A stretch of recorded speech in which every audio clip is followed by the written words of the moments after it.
The thing about Conan's someone who I've known. Boy, I remember when he and Greg Daniels came in. So I've known Conan for a long time.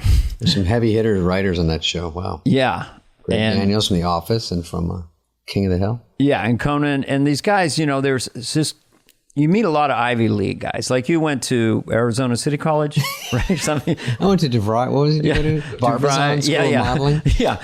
I went to San Francisco State, the Gators. It was sort of like Harvard or Yale. Almost no name. Yeah. Because you get there and you're like, oh, you went to Harvard and you're dumb like me. And Conan wasn't like that. I mean, Conan doesn't wear one thing. Same with Kevin Nealon. Conan does not wear the fact that he's 6'6" on his sleeve. Like there's no sense of him being a big guy. Some big guys are tall guys. Yeah. Like Greg Holtzman. You got to tell they're sort of carrying. Yeah. They're high. Nealon's so tall too. It's embarrassing. I don't even like hanging out with tall people for real. I hate it. I was with Barkley in Arizona because Charles Barkley used to play there, and we went out one night. Hey, yeah, Charles Barkley. It's terrible. Terrible. Sorry, Frank Caliendo. Once and I go, it's too tall. Hilarious guy, but I can't. I look shrimpy enough. I don't need it. Well, I know what you mean. I mean, going on the Conan O'Brien show, when Conan would come out, he's standing up. Then Andy Richter would stand up. People don't realize Andy is 6'4". Oh, really? Conan's 6'6". So I'm like, I start singing the Munchkin song or whatever. I come in, I haven't put those little parakeet things, so I sit on top of it, so I'm really high up. Like a bird. Oh, you do? Oh, yeah. Yeah, and then I sit there and I go, that's on your haunches. If you get on your haunches. yeah, I go as high as I can, and then and I sit on an apple box. But yeah, Conan's going to be great. He's a fun dude to talk to. He's easy. He knows what he's doing. He knows how to talk. Conan is obviously, he has a huge podcast. He's a great conversationalist. We have dinner with him all the time, pre-COVID.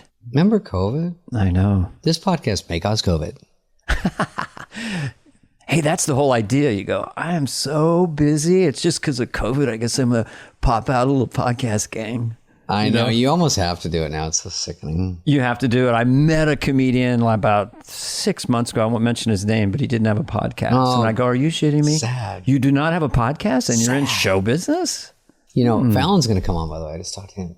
Schneider, Fallon. Hey, it's going to be great. Fallon is the ultimate. You better laugh at us. Fallon is he's... Oh, we're not doing Fallon yet, but Conan. Okay. Conan has produced more funny stuff than almost anyone in the history of American comedy. If you look at all the Team Coco stuff, he kind of stayed fairly evergreen. He stayed out of the intense politicization of comedy.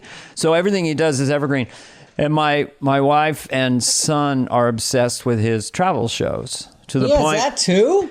Yeah, he goes around the world. He went to Conan, goes to Cuba and stuff? Yeah. And you have to be smart. I would not know what to do over there. They watch him over and over again, and it's pretty cool. Well, here he is, Conan O'Brien.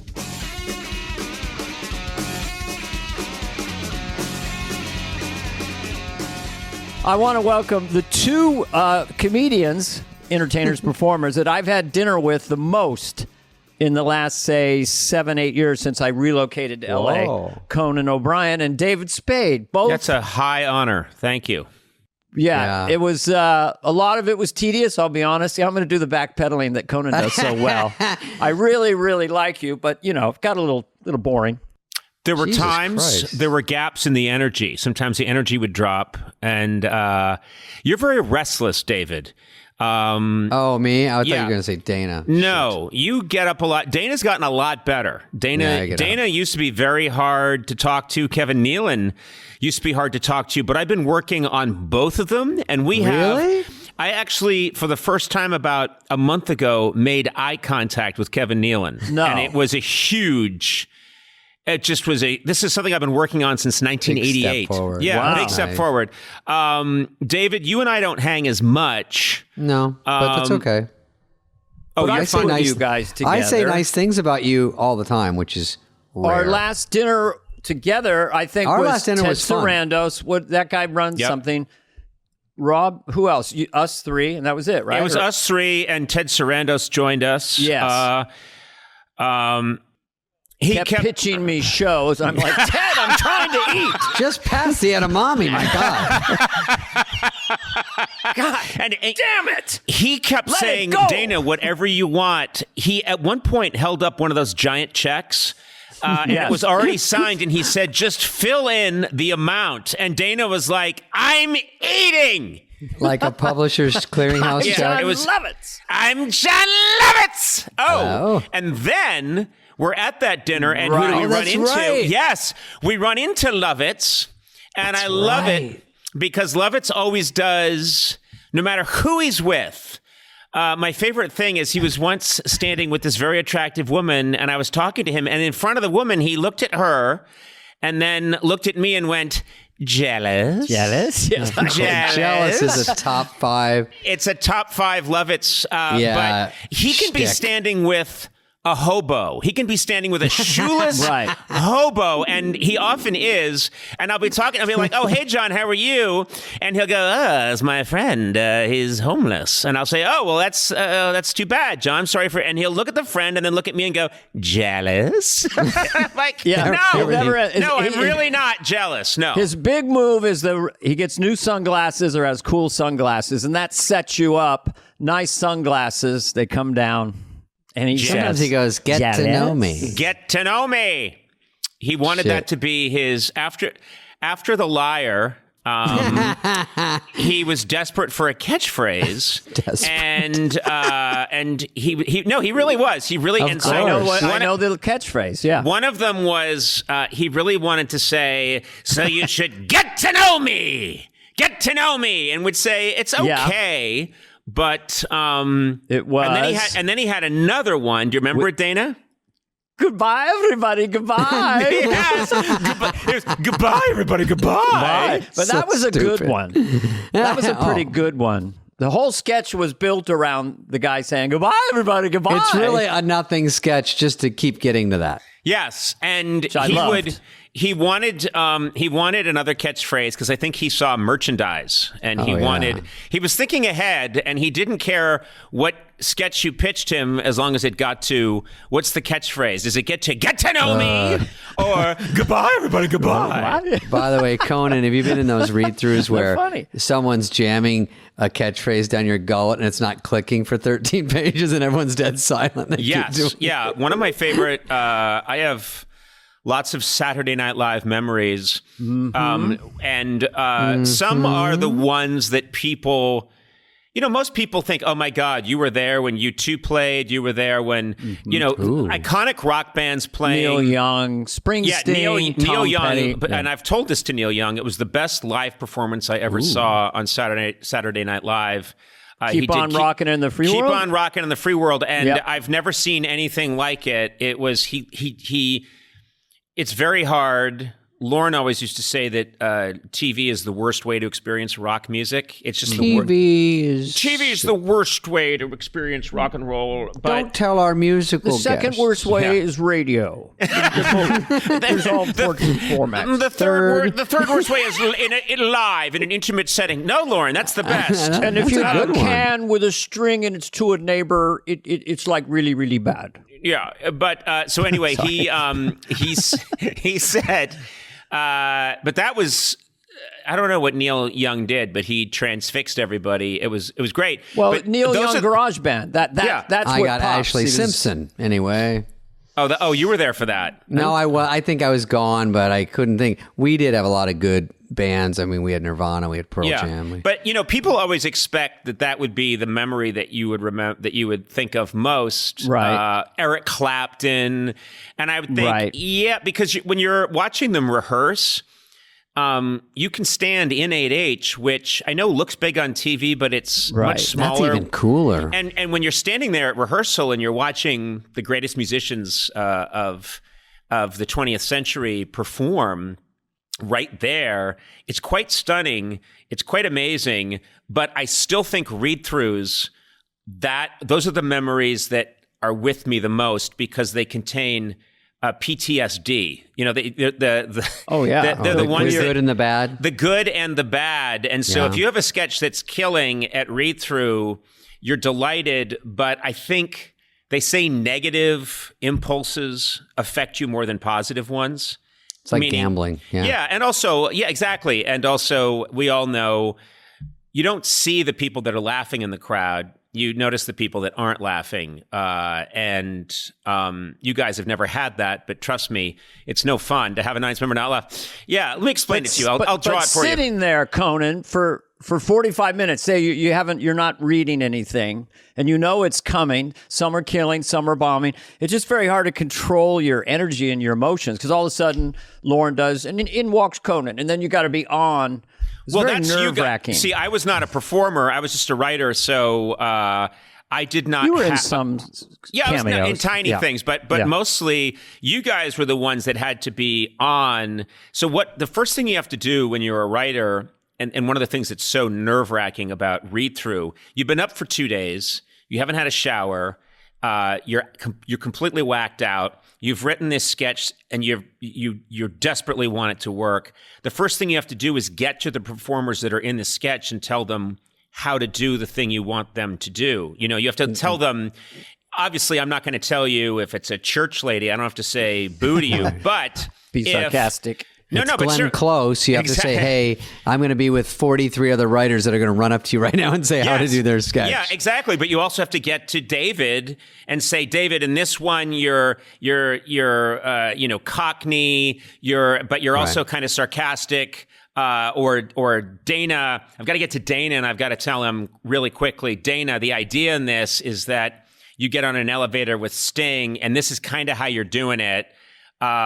It's that kind of, I recognize you. Good, and then, okay. Well, how was Harvard? Then I just walk away. Exactly. No, you were very nice. Some people were quite dismissive. Can I just say for a second that the time before read-through, it's like Grand Central Station. People are running around. Yeah. People are trying to get the scripts together.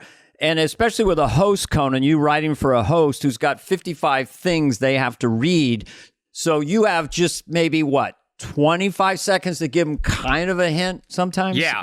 And you have to get to them, and it's intimidating because sometimes they are intimidating people. It's George Steinbrenner. It's a guy who fires people for a living, and he's hosting the show that week, and you have to run up and say, you're a ballerina, and in what you do, and he just is like, get the hell out of my way. By the way, what about in read-through? Then they look at you and you're across the table shaking your head going, you blew it. Yeah, exactly. Well, then they just look down. The memories that haunt me are if you've got a sketch that all relies on one turn of phrase, and that's the moment where everyone's going to start laughing, and then everything else is funny because of that moment. Right. It's like you've lined up 800 dominoes. And what happens is you hit the first one, and it falls and it hits the second one, but then that one misses the third. Oh. That's the sketch. So you're 3 pages in, and someone says, really? Because this restaurant sells octopus. That's supposed to be the thing that sets... And there's no laugh. Yeah. And you know that everything else rides on that. Isn't going to work. You just lit the firecracker that's supposed to set off every other firecracker and every other missile, and it goes... Yeah, and then it phases out. 17 pages. You kind of overwrote it. 17, the worst possible. You look ahead, and Lauren's reading the stage direction, and it's silent. And then it's like, they all then march into the mines. They go downstairs. He repeats, this is an octopus store. It? Yeah, and then he starts to read faster and faster. He reads really fast and swallows the words, And he checks out. Everyone in the room hates you. Everybody hates you because you've consigned them to 17 minutes of an octopus sketch, and the fuse didn't light in the first page, and you're screwed. That's what I remember more than anything. Sweating. Well, I was lucky enough to be on the show long enough that toward the last couple seasons, I never wanted to peek at read-through, because one time Al Franken said to me, hey, you peeked at read-through. I did it all out at read-through, and I never got back to that. So then if you know it's on, if it's a George Senior or Church Lady, then you can kind of cruise into it, not worry about it. We'll get it there. Don't you worry. Bonnie Turner will do something. Yeah, that reminds me. That reminds me of something David told me once that I never forgot, which is I was there for David's audition for Saturday Night Live. And I remember that night very clearly because I was sitting at a table with Lauren and we were watching different people come up. And apparently, David, you were given advice by Dennis Miller, which to me sounds like terrible advice. But Dennis, just before you went on, said, just remember, you don't want to, you don't want to too hard. You don't want to kill too hard at your audition. And I was, because it throws a red flag. And I was thinking, no, kill at your audition. Of course. Of course. You kill a bit for sure. Yeah. But what does that mean? Don't kill. I would want to. You know what it was? It was Spudley because he was like my favorite comic, and then he was with Brillstein, and they helped me get on this young comedian special, which Marcy Klein saw or whatever. By the way, I hired a truck to back up. I thought it'd be funny. Now it's not. There's beeping. So Marcy, everyone's there, I guess, and then Dennis comes up backstage. How you doing, Spud? And I go, I don't know. Obviously, shitting my pants. He goes, don't worry, man. You don't want to kill too hard. It's a red flag. Some polished road hack. And I go, right. So don't do good. And then he walks away, and I'm like, and they're like, and 3, 2. And so I go on. I'm like, am I not supposed to? I don't do that great. I think we all remember it was what the lesson was. I think is they're going to look at your writing. You don't even really. I didn't realize this for a long time until I watched comics and liked them. That I could tell if someone had game when I go, oh, I like the way that joke is structured. I like the words in that one. I like whatever. And it was a little offbeat. I didn't see it coming, or it was a bit of a surprise. Even if it wouldn't work, I go, that guy's good or something. And I think that's what he meant and put it in the worst possible way. But it's like, don't kill. And I'm like, I know I want to kill. That's all you knew that would work. You do well, and then you get hired. I think if someone comes in, this may be different than killing or not killing, but completely formed. I think if things are a little fragmented and not fully formed, then Lauren and the staff can go, which piece of clay we can play with. We'll develop it, as opposed to being completely locked into your thing. Right. It gives them a place to go. No, I see what Dennis was trying to say. Yeah. But if I was going out to audition and the last thing I heard was "Don't kill too hard," I'd be like confused. Sabotage or something. Also, I always. But it wasn't. Dennis and I. Subsequently, every time I bump into Dennis or talk to him, he's delightful. But back in the 80s, I think he just had that kind of cha-cha way of going at people. Sammy Davis Jr. Yeah, but it's almost, and so I think for some reason, I remember I was quiet at Saturday Night Live for a long time. Mm-hmm. I'd be funny around the writers, and then when the performers would come around, I'd get real quiet, or if Lauren's there, I'd just listen, and I didn't shoot my mouth off. But I remembered, and for some reason, maybe, I don't know, Dennis, I just feel like there was a period of time where he just thought, I don't know about this Conesy guy, So I remembered one time I said something, and we were over by the craft service table that leads into 8H, where the food is, and I'm standing there by the food, and I'm 23, 24-year-old string bean, and Dennis said something, and I went, yeah, well, blah blah blah. I just said something. And he took it the wrong way. He thought that I had taken I had dissed him some way. And I'll never forget what he said. He went, "Oh, so Conesy takes a shot at Den Den." And I'm like, "What?" And he went, he's Betty Davis now. Yeah, I know. Conesy took a shot at Den Den. It's gonna be a rough. Fasten your seatbelt. Fasten your seatbelt. Gonna be a bumpy ride for Coco in the next couple of months with Den Den on his ass. And I just thought, no. I didn't. Well, okay. The guns have been drawn. We'll see how this plays out. Okay, see it. Okay, Corral. All right. Hey, Spudleys, don't go out as Dickie Pryor. No one expects Sam Kennison. Land a couple and get out. Okay, that's all it's about. Don't kill too hard because they'll resent you. I'm going to a theater. Hey, he's always dressed to go to a Broadway show. D material. Spud, go out there and eat it. No, I like that I explained to the guy from Harvard what Dennis meant. I feel bad about that now. The Conan, guy from thank you for Harvard, is letting that me. Conan? Yeah, I love that that's what I'm reduced to I this day. thought it was Yale.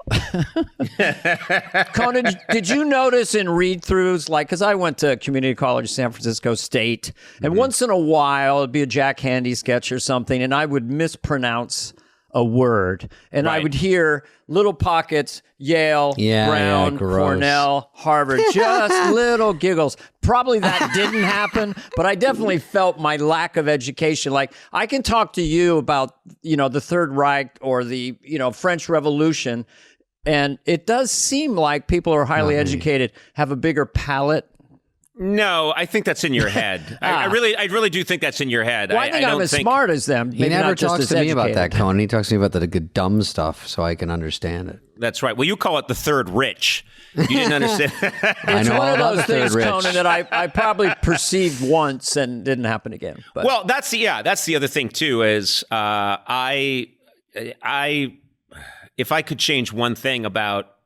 If I could change one thing, it would be that nobody knew where I went to college, because you guys know me. I don't think that's where my sense of humor comes from. I think I'm, and I think there were times when people were like, oh, well, Harvard guy. Christ sakes. Ivy League. Yeah, Harvard guy over here. And you'd think, well, okay, it's not Hogwarts. It's not a magical place. It's a school. And I met some really smart people there. I also met some pretty dumb people there. Well, I think it's because you were president of the National Lampoon. Harvard Lampoon, yeah. Harvard National Lampoon. And you were elected 2 years in a row. I saw some notes about that. So I think it wasn't just the Harvard. It was that embedded it. Yeah, I was. But I don't consider you wearing your intellect on your sleeve at all. No, I try to. I do my best to hide it. It's something. What about that sweatshirt that said "I'm the best of the best"? Was that a gift? I thought that was ironic. And I think what about that sweatshirt that said "Got Mensa" that you used to wear? I took a Mensa test, by the way, because my stepdad thought I was so smart, and I got the results. He goes, "You know what? This is stupid." He crumpled it up. I'm like, oh. I think the mistake I made is when I showed up at Saturday Night Live, I was wearing the mortarboard on your head that you wear at graduation, and I walked around with a tassel and a diploma. What the fuck's a mortarboard? That's the thing that you wear on your head at graduation. The flat thing? Yes. I didn't know it was called a mortarboard. Jesus Christ. David, you had a semester at Arizona State Community College. Mortarboard diaries. You did go to Hogwarts. David, did you go to college at all, Mr. Spade? You know what, Dana? I have 14 credits in anthropology. Yeah, I went to Scottsdale Community, which is basically the Tigers. High school plus, and the artichokes. And then I went to Arizona State. By the way, Scottsdale was like my warm-up for ASU, and I go, I'll just cruise through this. And then I was like, wait, this is hard. Now I got to go to a fucking ASU after this? This is supposed to be the layup. And then I got to ASU, and I was in a fraternity. And I have to say, and all the fraternity guys get mad at me, but I just don't think fraternities are a good idea in general. It was, they're evil. It was 90% hazing and pouring paprika on my head and spray painting my body. Also, David, you're a fragile flower. Fragile. I think of them Dandelion. Making you do a keg stand and drink 6 quarts of vodka, and I think you would die immediately. I think you would die the second they had you do anything. I can't believe they you would survived use that. you as a prop to beat up the captain of the football team. I know that Dana and Conan know I'm a fragile dandelion, and then I go, well, at least it's within my tight friend group. And then I realize, like, I come off the world like some fucking hard-ass athlete.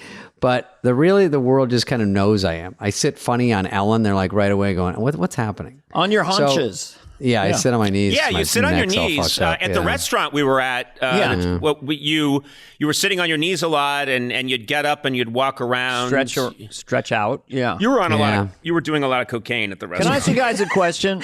Yeah. I had cocaine mixed with the second booster. I did not do well with cocaine. I did it once. Dana, that's too bad. Then what I happened? burst into tears like a half hour later. Then I did it the second time, drove to the comedy club and said, "What? They all hate me. All the other everyone hates me." And I drove back home. That was so I only did it twice. Druggie. Yeah, I look at both of you, and I'm going to include myself in this. I'm going to look at all three of us because I never did it, and I always just knew.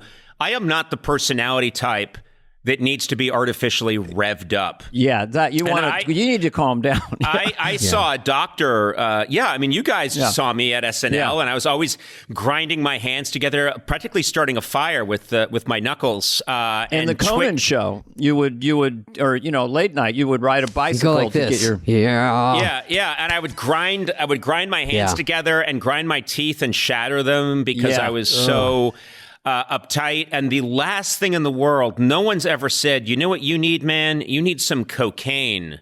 No one's ever said that to me. And Conan, just to for sure interrupt you.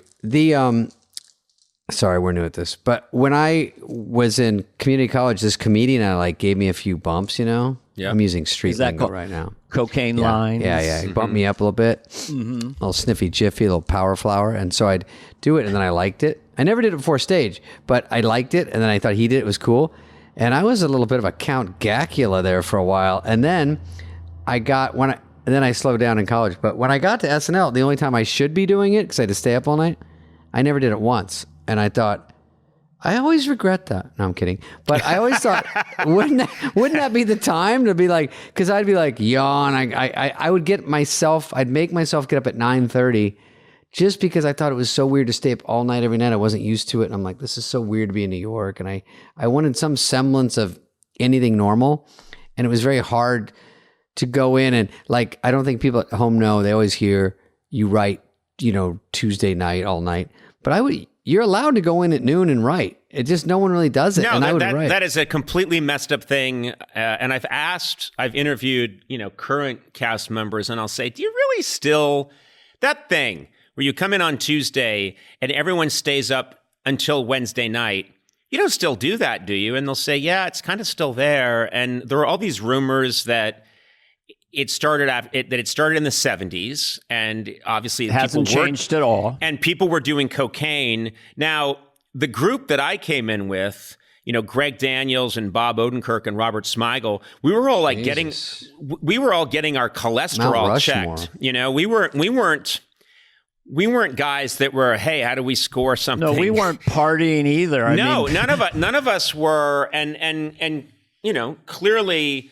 There are famous cast members that did, but for the most part, it was a very. I remember going into Tom Davis's office once, and at 1 o'clock in the afternoon, and he had a bottle. A hilarious guy and wonderfully sweet guy. Yeah. But he had a bottle of red wine on his desk, and he was drinking red wine at 1 o'clock in the afternoon. And I remember being scandalized. And red wine is nothing. I was like, what? It was like Mad Men, if you know the reference. Just let's have a little Tom Collins or whatever. Yeah, exactly. But I don't. 10 a.m. We were not those people, but we still stayed up for whatever it was, 35 hours in a row, because that was ingrained. It had been institutionalized in 75. That meant you care. That means you're working hard. Schneider loved it. Schneider would stay up and he'd wear his boxers, and I'd go, that's enough. But let me ask you a question, Conan. Or would you have a story there, David? Sorry. No, just that we would write, and I would go home because I wanted to. And Conan, I don't think people know also, when you're writing on a legal pad, you can't. The girls were like Mad Men. They were typing up 4 girls in a room. Remember Claire and everyone? They'd type up and a sketch. And I didn't know how to write sketch format, so I'd write it out with, this guy says this, and do it as close as I could, and put a little stage direction. And then I'd go home, and then I'd finish it or something, and I'd have to drive a cab back to hand it in. Then I cab back home to sleep 2 hours, then come back.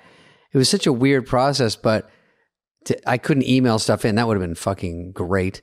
And then they would do it for me, and sometimes they would do it a little wrong, because you want to go over it one more time, but you have to drive in to go over it again before it went in the packet for read-through. And sometimes a little teensy mistake like that would, like you said, screw everything up. Let me ask Conan a question. I just want, because you were there as a writer. To me, as a cast member going through, I remember on Tuesday early evening, the writers are hanging out in the writer's room. A lot of food's being ordered. and a lot of talk about sports, anything but the task at hand. Anything but. You're right. And then there's this hours and hours of just subconscious work, I guess, and pressure. Because sometimes I would leave as a baby at 3 a.m. and you guys would still be there leaning back in your chairs, picking on some, tacos or whatever.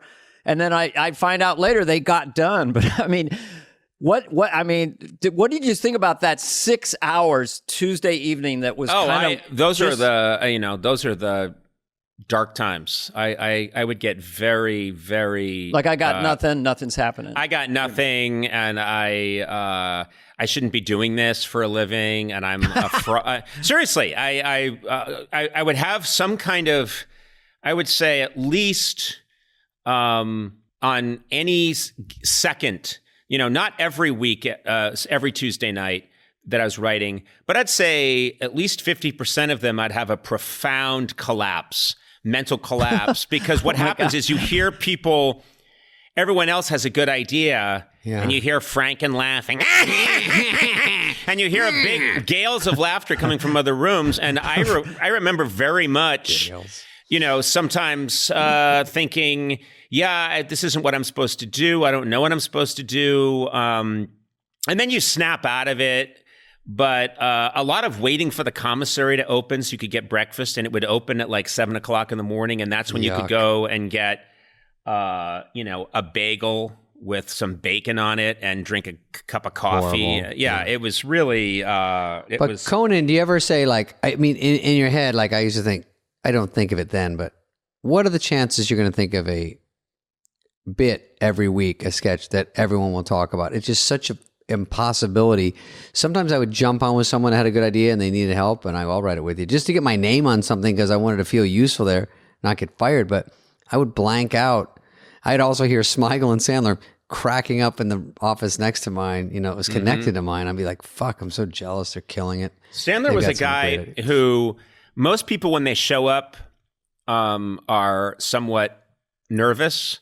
And I remember, David, you like walking office to office and saying, "Hey guys, what are you guys working on?" And I remembered very well Chris Rock, because he showed up when I was there, and when he was very quiet. He's a very sweet guy. Very sweet, very quiet, and not the Chris Rock that on stage people see on stage, who is the most confident man in the world. He's kind of asking, I don't know, what are you guys working on? Yeah, I don't really know. And that was the energy people had. Sandler, the second he showed up, was just so happy and enthusiastic about everything. And he'd be like, "Oh, let's get milkshakes. Yeah." And he would be doing bits and just laughing his ass off. And I thought he's so comfortable. He's kind of confident about it. Yeah. Yeah. He was so confident that I think he was one of those guys who was like, "I'm going to be a big star and let's get started. This is going to be fun." It's almost like it wasn't even a possibility that he wouldn't be, because everything was clicking so fast. Like people, Smigel, Downey, me, you guys, we'd all laugh at what he's doing. And it was so different and off what I would think about in my own head that I was like, wow, that's cool. He's got this whole persona, and then they'd throw it into Iraqi Pete, or they'd throw it into some bit, and you'd see pieces of it, and then you go, shit, they're buying it more and more, and he'd just go, I'm going to write an update, I'm going to write a song, I'm going to write another update, and just keep going, and they were working.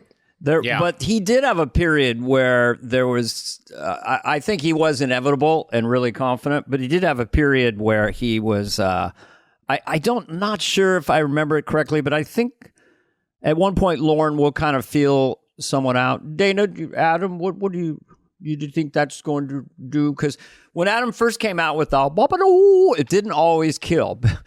Right. And I remember one time in the hallway near the makeup room, I had an office over there on 8H, and I came out in the hallway, and he was leaning back against this was not normal Adam. He looked emotional and almost like he was going to cry. Yeah. Because his sketch had gotten cut. And as I remember, I gave him a pep talk. I forgot that. But he did... he was 23 when he got the show. But also remember, I don't think people at the network weren't thrilled.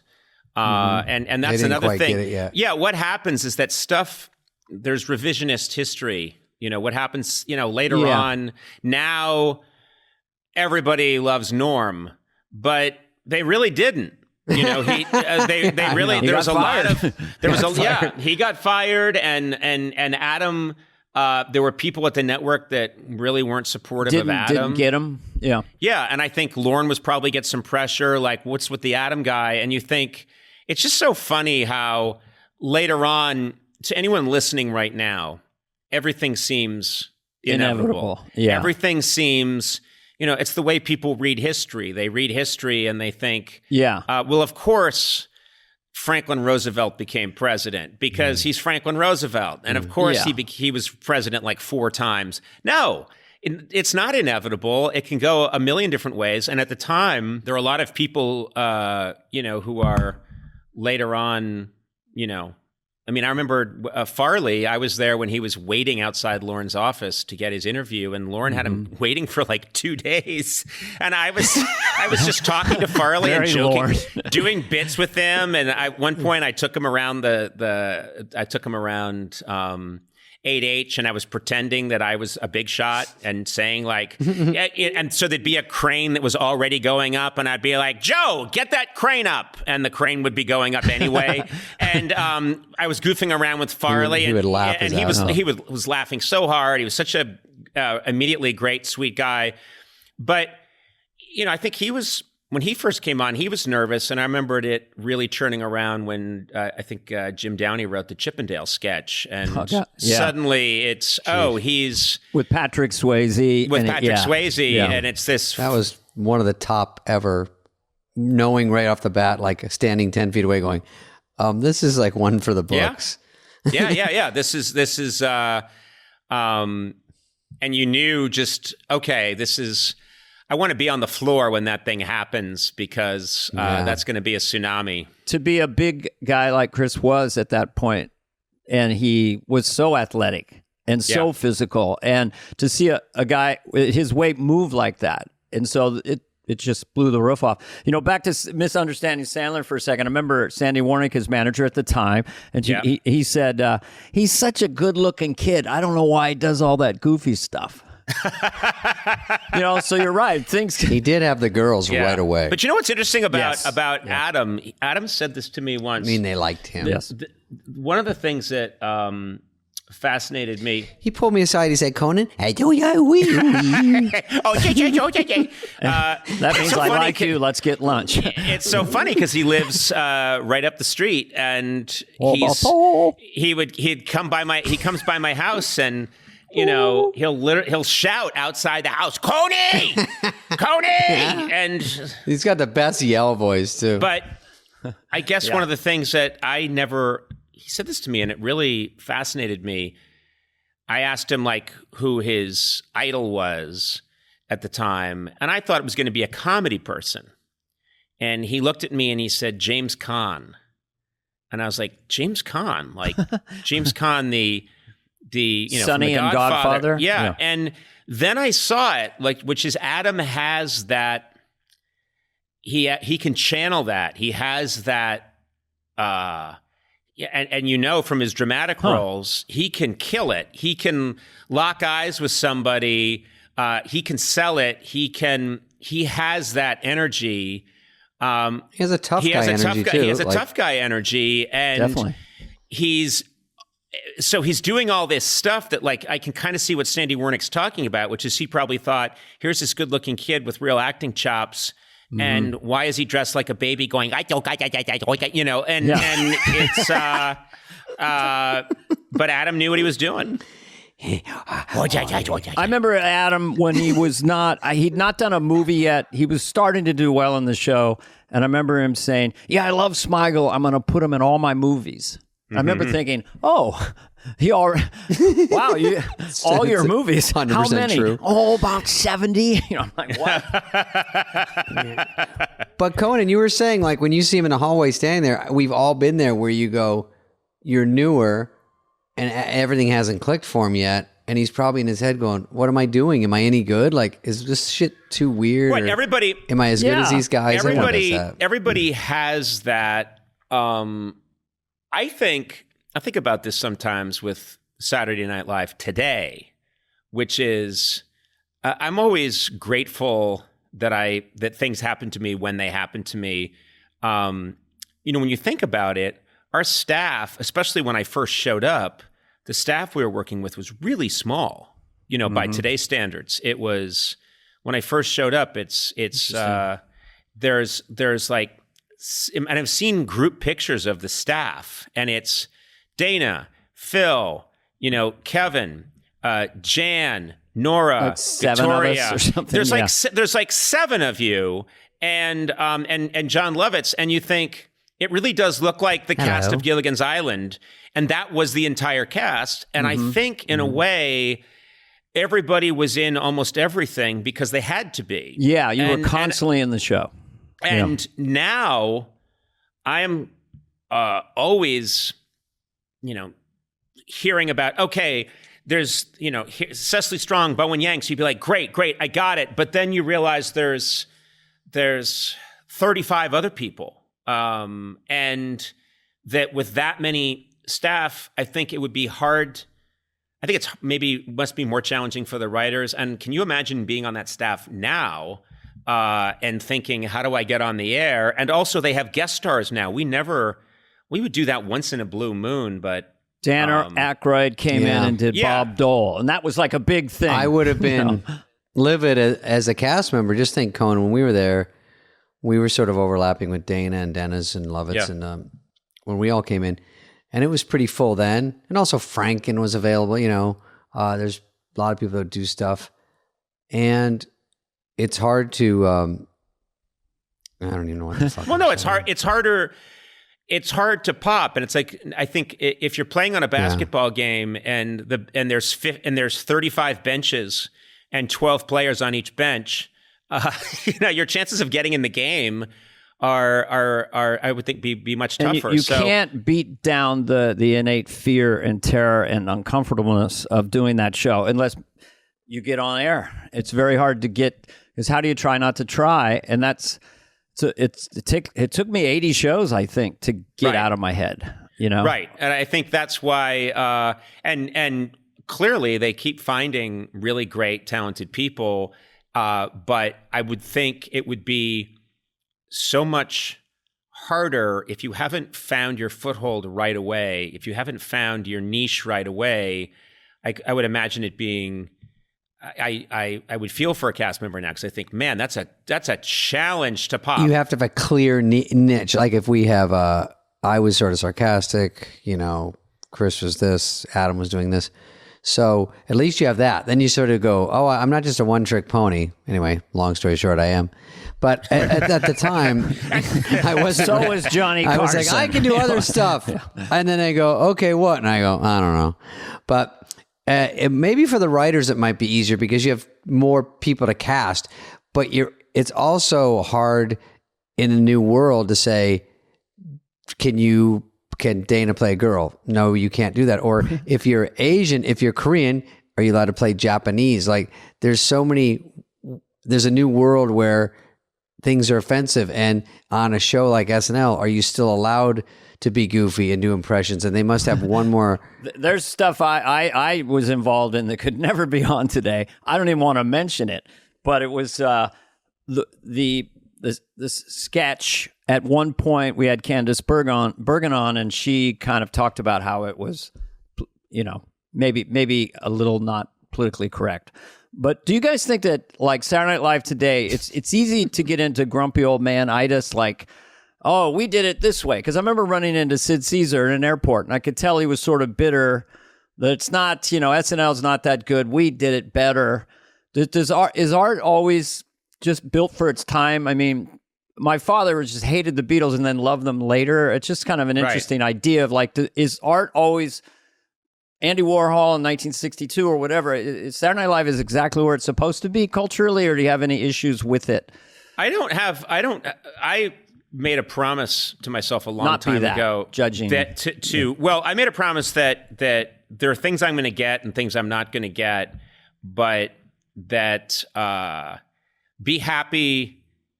I'm very happy that I got to do what I got to do at the time that I got to do it. Mm-hmm. And I make a real effort there are some things I don't understand, or there'll be something that people really love that doesn't click with me. But I think for the most part, if something's getting a lot of likes, if something's getting a lot of traction online, and I look it up and it's something from a recent Saturday Night Live, I'll look it up and it's Chris Redd doing Kanye, and I'll be like, oh, that's really funny. That is, if something's getting traction, it's usually for a reason. And yes, there's a lot that can be different about the show now, but I do very much try and remind myself that it's not worse or better. It's just different. It's just completely different Steve time. Higgins told me that, I don't know if he just said that Lorne wrote the Constitution. This is his words.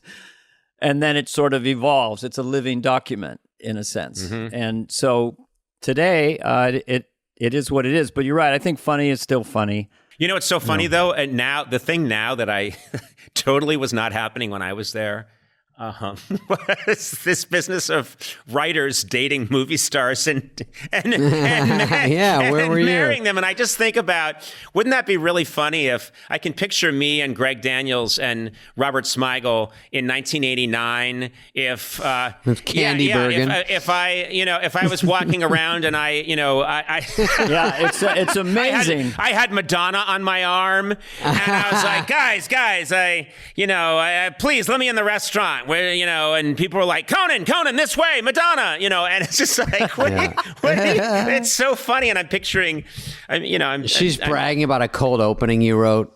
Yeah, exactly. And nerdy me and nerdy Greg Daniels, and he's got Melanie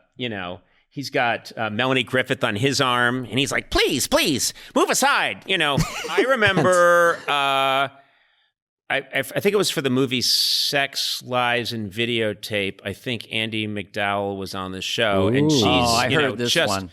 Yeah. She's so gorgeous. And it was my birthday. And I didn't even know how she knew, but I was back in my office grinding away, and all of a sudden the door opened, and she walked in with a grinding cake away. She walked in with a cake with candles on it and sang "Happy Birthday" and gave me a hug, and my soul left my body and never came back. I'm soulless. I've never had a soul in my body since that moment. We didn't do drugs. We didn't have women. We just were there all night. And also, that's my racy story, is that Andie MacDowell very sweetly blew out the birthday candles on my cake, and wasn't that a nice memory? I wasn't sleeping with anyone famous. I wasn't being hounded by the paparazzi. So that's a world. That's a way that Saturday Night Live has changed, where the third assistant director on the show is going out with Megan Thee Stallion. But we had our work in front of us, Megan and then we Stallion, were behind the facade. But it seems to me that fame is talent now. You can be critical or judgmental. This person's advocating fame or procuring fame, but it's its own talent and it's its own power. I don't know. Would make. I mean, I don't want to judge it. It just seems like it's. I think you just did. Doodle-doo. Yeah. By the new changes, they can miss a lot of shows. Like Conan, you weren't allowed to miss shows. No one's allowed to miss anything. Yeah. This is a grumpy old man thing for sure. But I was jealous that I found out, people would take huge chunks of time off if they felt like it. They could shoot a movie or something. Well, that was one of the things that's kind of mind-boggling now, is the show starts in October of 75, and immediately Chevy Chase becomes the biggest star in America. And a year later, he says, well, it's either continue doing Saturday Night Live or make a movie. I guess I got to go make this movie, so goodbye Saturday Night Live. And you think, no, that's not what now it's a different world. Now it's go make your movie and then come back. You can do both. And do commercials. It's incredible. Exactly. So I think there was clearly a different, I almost think the rules were different, or people didn't. I couldn't do a Super Bowl commercial when I was 2-3 years in. They just said no. I didn't even know they could, but that was part of my deal. Were you offered one, or you asked to do a Super Bowl commercial, and all the I had some good ideas for said no? I had a good idea. Your agent called It'd be funny if I was in one. You kept. No, I got a Diet Pepsi, and it was good money. Obviously, I was going to say, I don't know what you made when you started. I think I got $900 a week to write, and the Pepsi commercial I think was $250,000, and then it trickled back down to me. They say that's not what we do or something, and I'm like, that's not what we do. You got a mouse in your pocket? We don't make money for working 6 hours. It was a real crusher because I wasn't getting on much. I didn't even know if I had a future there, and I thought, wow, at least I'll get one click off this, and luckily I hung in there. But I mean, luckily I stayed and worked and ultimately made some money. But that was a real. We didn't do it. I was offered a giant Taco Bell thing right as I came off. I was offered SNL. a giant taco once. So, and I asked Conan, should I do the Taco Bell commercial? I told him the number, and he said, absolutely not. I'll never forget that. Conan killed it? Yeah, I had that kind of power back then. Don't you love it when people say, this is what you said? I had a guy do stuff I said in 1979. And I remember you said that you were going there. And then I remember, I was like, 45 years ago, you get to decide what I said? You know what's so funny? What happens once you become a known person is that other people add you into stories that you weren't in the first place because it makes it a better story. Funny. So I went back to I went back to a reunion once at my high school. And this guy there was like, "Hey, Conan, remember, back in the, I remember when you, And he was like, we had some crazy times. And I was like, I was thinking, I don't even know who this guy is. And then he said, hey, remember the time you and I broke into Stephen's Market? We broke into Stephen's Market and we stole all those beers, but the cops showed up, so we went out the back. And you went left and I went right and I got nabbed. And you took the beers, you fucker. But I didn't squeal on you. You know what? I didn't drink until I was like 28. I've never committed a crime in my life. I didn't break into a liquor store. That story's on heavy rotation, but the too. thing is, what happens after a while is you get tired saying no. You did that with someone else, but it's been a lot of years and a lot of beers since then, and then years and beers. And so you added my autobiography. You added me in, and I started to think, gee, I don't know. It's made me read history differently. Like when I read a history book now, and they say, Lincoln. I remember a firsthand account. I remember Lincoln once. I said to him, something, and he said, "What's that?" And he knocked me right on my ass. And then I stood up and I knocked him on his ass. And he said, "You're a better man than I." And I think, I don't think any of that happened. I think you just added Abraham Lincoln to your story. I was at a restaurant early 1980s. I saw the guy doing that to Jimmy Stewart. And I could tell that Jimmy Stewart was getting really impatient. And remember that time, in high school, we did this, call it the same old thing. And Stewart stood up and said, I don't understand a fucking word you're saying. Is that true? No, I just did that so I could get to Stewart swearing. Oh, come on. That was a good one. A good scenario, though. I wanted to believe that was true. I wanted to believe it. I set you up. Yeah.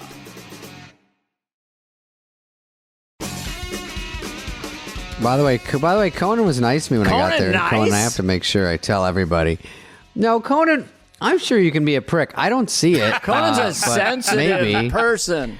I was there, and Conan said, as a hazing, this was right before Conan dyed his hair red. He said, go out and get me some hair dye. And you, Sandler, and Schneider. And by the way, Conan, did you ever... this is a weird question. Does Jack Handy ever collaborate with the other writers, or he always wrote it by himself? I think he maybe collaborated somewhat, but Jack Handy was stunning because he could go off. Talk about nice guys. What a nice genius. Guy, but also, I always envied him because he didn't need anybody else, and he would go in his room, nicest guy, and then you'd hear like typing. And then he'd come out and he'd say, "Well, good night, everybody," and we'd say, "All right, sucker, we're going to be here for another 9 hours." And the next morning, his sketch is the funniest thing. His sketches killed, I would say, 95% of the time, and it was an unreal slugging percentage. I would be baffled because I'm already just a newer writer, learning how to write sketches, trying not to read through. And then knowing the level, when I look back of all you guys who was so much quality there, and then seeing like a Jack Handy sketch, which just is another move, not like better or worse, just like so smart and twisty. And you go, what is he talking about? And he was like a mad scientist. He'd go in there and no one would bump with it. You're not going to bump with the buggy sketch. He had this idea once, and to me, it was always the simplicity of the idea that would make me think, why didn't I think of that? But his ideas were so elegant and so different. I actually got to be in this sketch. I'm there in the background, and you can, if you blink, you'll miss me. But it's James Bond's, James Bond always makes his way to the doctor, Dr. Knows. James, it's a lair. It's a lair. He always gets to the lair and shows up. And the lair is always the most amazing thing you've ever seen. And the guy is like, welcome, Mr. Bond. Well, this is James Bond shows up at the lair, but the lair still has 3 months to go before they're done working on it. Construction crew there. Yeah. And so there's a lot of construction going on. And so Dr. No is really pissed because he's like, Mr. Bond, we're not done yet. And he was like, well, so sorry, Blofeld, or whatever the evil guy's name is. So sorry, Blofeld. Sorry to crash your party. And he goes, well, let me show you. Now, Mr. Bond, if you were to be here 4 months from now, I'd have led you over to this. This is going to be a tank with sharks. Now, right now, they're still setting the forms. The cement's coming in a week, and everything was. And over here, there's going to be a laser, and Bond's giving him shit, and I thought, oh my God, of course these layers have to be built, and Bond is always showing up 6 months after it's been finished, and it looks fantastic. It's working perfectly. Of course, he would show up while they're halfway through. And it was great. It was great. You guys, obviously, like his runners that were big were Frozen Caveman Lawyer with Phil. Yeah. Toots is the cat. One of the weirder ones I remember, maybe you remember it, but it was something about people talking to aliens, and they were high up on this thing, and somehow the aliens only wanted to talk about box office receipts of current movies. And it went on and on. The one that I had with Christopher Walken that I believe it was Jack Handy wrote, is we're landing on Earth, and every time the landing gear would come down, it would like kill a farmer or something. So we would come out and we'd be like, we come in peace, and they'd be like, killers. And then Walken would always go, let's get out of here. And then we'd go back and then we would land again. It would kill a farmer. We'd come out. Yeah, let's get out of here. Couldn't catch and a then break. Suddenly Chris and I are in this little tight wooden structure like a spacecraft. His face is an inch from my face, just crying with laughter from let's get out of here. Let's get out of here. Now. Okay. That's all I got. My question would be, and you guys could answer this better than I could, which is why I'm asking you, which hosts, when you were there, really made an impression on you, either positively or negatively? Because it's such a strange thing that someone's introduced to your life, they show up on Monday night, and by the time you get to the show party on Saturday, you've been through this intense experience with them, and then they get spit out. And with hosts like, with a host like an Alec Baldwin or a Tom Hanks or a Christopher Walken, they're coming back in a year, but so often you never see that person again. You know what I mean? Yeah, Steve Guttenberg, I remember he had a good show, but I don't think he ever came back.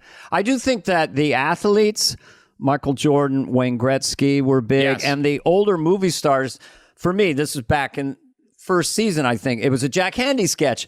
Robert Mitchum and I were in a sketch together, and neither of us knew what the sketch was about. We were beekeepers or something. So and Charlton Heston. I mean, those were the more surreal ones. Well, also, to me, and this was true when I was doing the late night show, anytime I got to interact with someone who had been on TV or the movies when I was a kid, that blew my mind. So if, totally, I remember in the hallway chatting with Mickey Rooney, and Mickey Rooney, there was a garment rack there, that you can hang, and Mickey Rooney was very short, and he jumped up while he was talking to me and grabbed the bars of the garment rack and started doing chin-ups as he was talking to me, and then swinging kind of like a monkey. And and he's like, and I remember telling my dad, I hung out today with Mickey Rooney, and my dad couldn't process it because my dad was born in 1929. So and Mickey was huge when he was 10 then. Yeah. Biggest star in the world. So when when my dad's 11, the biggest name in the world is Mickey Rooney. Yes. And there's no bigger star in the world. As he liked telling us. So when I call my dad and I was hanging out with them, but then I had to tell him, Mickey, I got to go. We got to start the show. And so I blew him off. He just couldn't comprehend. Why would Mickey Rooney talk to you? And I have the same thing, but go ahead, finish that. No. It's me throwing it to you guys, saying you guys got to meet and work with these people more closely than I did. I was a writer. Conan, I have one too, where you were there. One of my rock stars was of my life was Bowie, and then he was music with Tin Machine. Yep. And I told Dana, but you were there during my first receptionist was a sketch I couldn't get on, and then we sent it to Bowie to be himself and come in, and then I don't know who he is, whatever the hilarious jokes are, and then we sent it to him at a Boston hotel, and then Marcy goes, call David Bowie, he's looking for you. I go, call David Bowie. Right. Those kind of things. I think it was on a yellow piece of paper, and it was in my box when I walked into work, and you pull it out. It says, David Bowie, here's his fake name, the NBC, that stuff you get when you get messages. Right. And I was so sick, nervous, and I called him, and he picked up, gave the fake name, and then he picked up, and then he's like, oh, this is the funniest sketch. I'd love to be in it. And I go, thanks. He goes, but can I play your part? Oh. And I go, oh, the receptionist? He goes, that's the funny part. Well, I mean, me playing myself is boring. I mean, you could play me, and I'll play your part. And I go, I don't think I can do that. It was so weird. Oh, so you had to say no. And then he was weird about it. And then he didn't like it. He goes, all right, well, I'll see you at the show. Wow. And I go, and he hung up. And then, like you were saying just about that week, first I get to meet an idol. I don't think I knew him. Maybe I knew him. I met him once or twice before that. And then I come back, and now here are the good nights. I see him, and I know there was some friction. Yeah. Now I met Bowie, and there's friction. Some stormy past. So then when he leaves Good Nights, he goes, hey, I didn't really get what was going on. That's like a running sketch. And, I'm sorry. I shouldn't have said nice that he said that. I'm glad. Yes. I'm glad. Because my experiences with him were that he was such a gentleman. And so, I get that he didn't know that it was a runner, that you can't call Dana, and say, I'll do George Bush. And I'll do Garth. Can I do you Garth be the guy who comes into the room with the sandwich. Right. And it was one of those lessons of like, first of all, don't give a host nothing. There was things, they'd say, what does the host do in this? And, you got to give them something to do. They won't pick the sketch if it's all you and they don't do anything, and that kind of thing. So that was a classic example. He just goes, that's not fun for me. And I got it. It was all selfish. I wanted him to be my sketch, and I wanted to.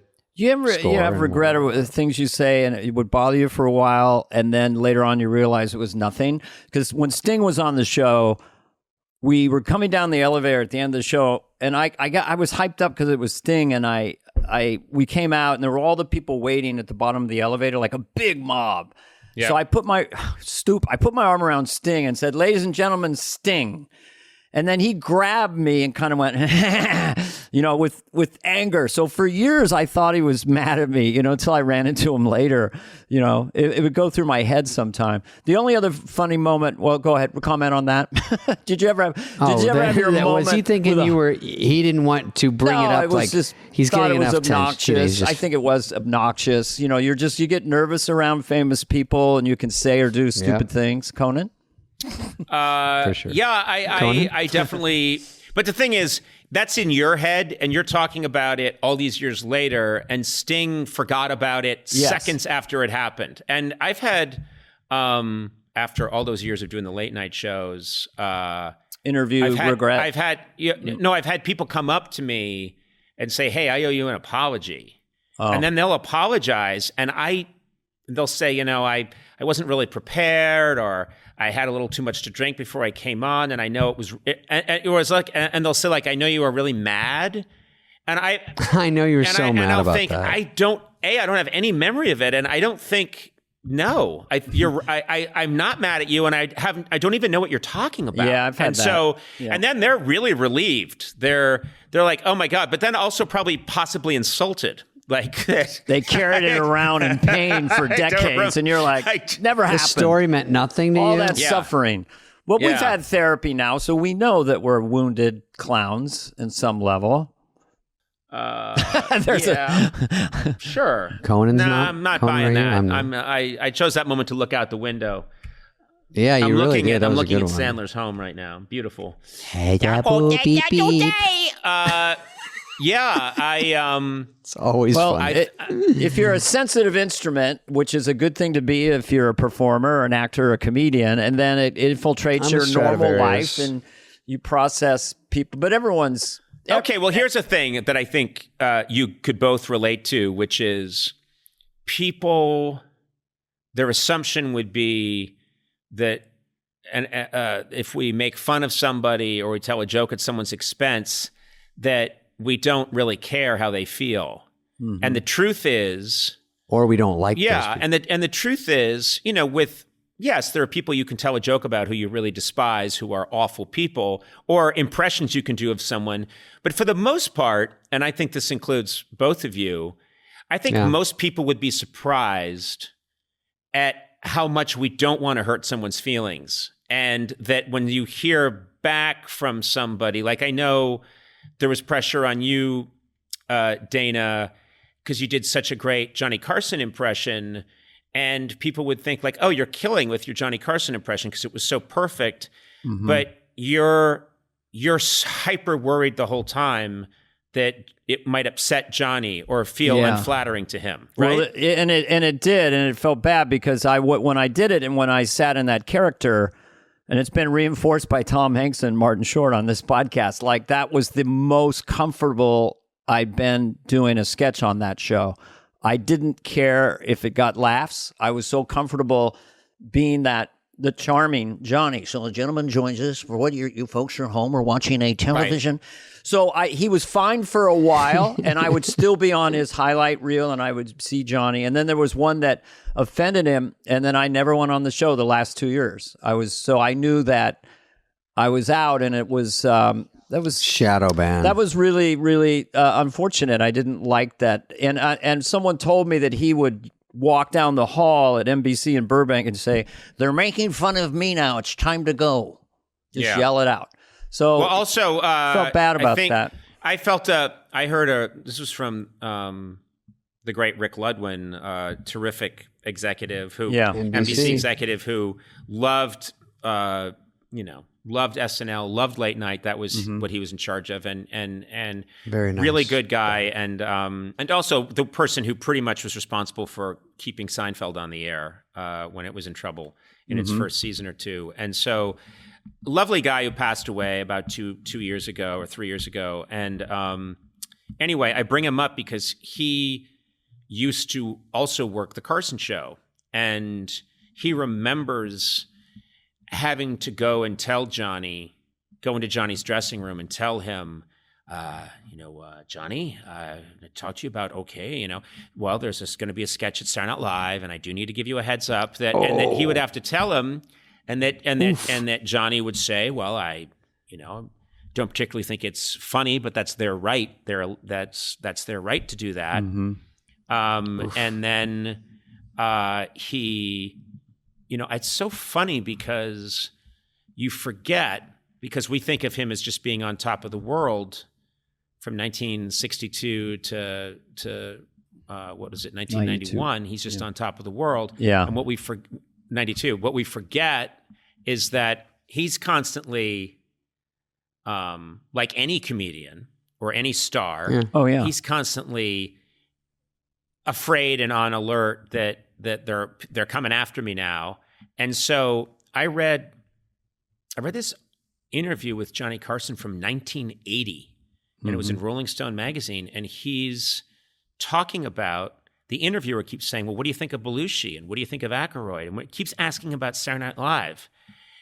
And what did you think of Animal House? And what did you think of, Chevy, and Johnny, you realize, has been hearing from a lot of young people or whatever that's what's the cool thing now. And he was the cool thing from 62 to up to 75. And not that he still wasn't great and revered, but I thought, wait, in 1980, he's worried about, he's taken a couple of shots at SNL, and how he thinks that the humor really, he thinks it's a kind of obnoxious and he doesn't quite see it. And it's not his favorite thing. And then you realize that, okay, then 8 years later or 10 years later, the show is directly kind of having fun at his expense. I mean, I didn't think of it. I just always thought of at that time, Johnny Carson is so secure. What does he care? You know what I mean? And it's just funny and silly. And your impression was, I thought affectionate. I thought you loved Johnny. I love Dana, being in and that. I thought it was affectionate, but yeah. I do think that in show business. But I know that there was a sketch. I think there was a sketch that was written that made him a little. Someone wrote a sketch where senile. where Johnny's trying to be cool to keep up with Arsenio, and the roughest part was Phil was playing the sidekick, Ed McMahon, and he was saying things like, he literally was chuckling and going, ha ha ha, peaked in the 70s. Old reference, lost on younger reference. Old reference, lost on younger viewers. Old reference, lost on younger viewers. And you think, wow, if I was, if there was a hot new sketch show now and there was a guy playing Conan and I'm just completely out of it and I'm not up on what's happening now, and I'm, and I'm old because I've been on TV too long.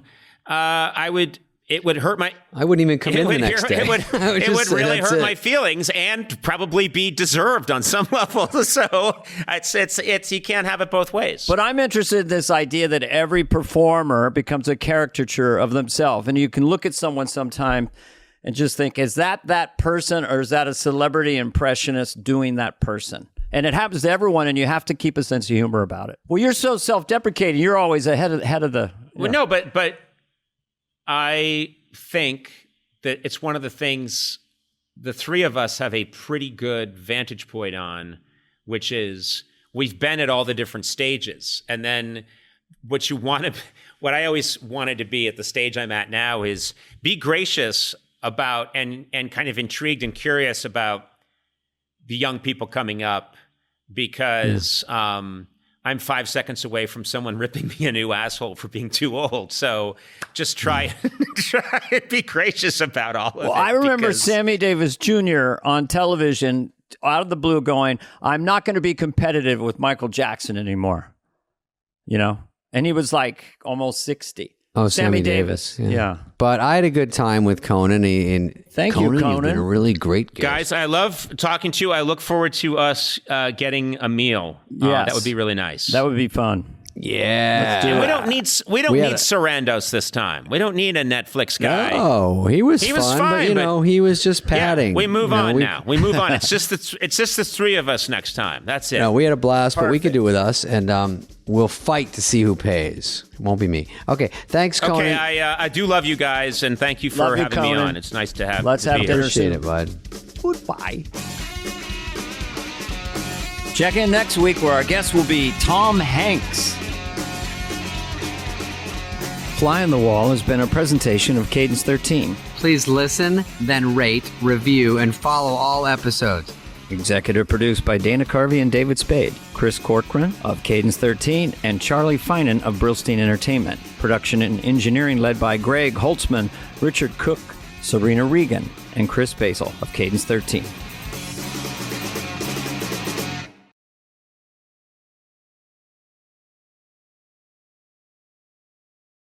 So I was selling my house, Dana, and we had an offer, and the guy goes, we'll give you half cash and half Bitcoins. Oh, interesting. Yeah. Oh, my sons would say, take it. I know, but I got scared. I would have taken a little bit in Bitcoins, but I don't know, because then it got into like, we can get you a condo in the metaverse, a really good one that's just being built. I'm like, right. I know, the metaverse. On a good street in the metaverse. Are we behind or what? I know, We got to get in the metaverse. I feel stupid. I live in the regular verse. I know, this physical world is kind of a drag. I just want to put the goggles on, sit back, light up something, have a little liquid encouragement, and just live my life. Yeah, I'm getting stressed every day. But I do like seeing you in the Wall Street Journal and other.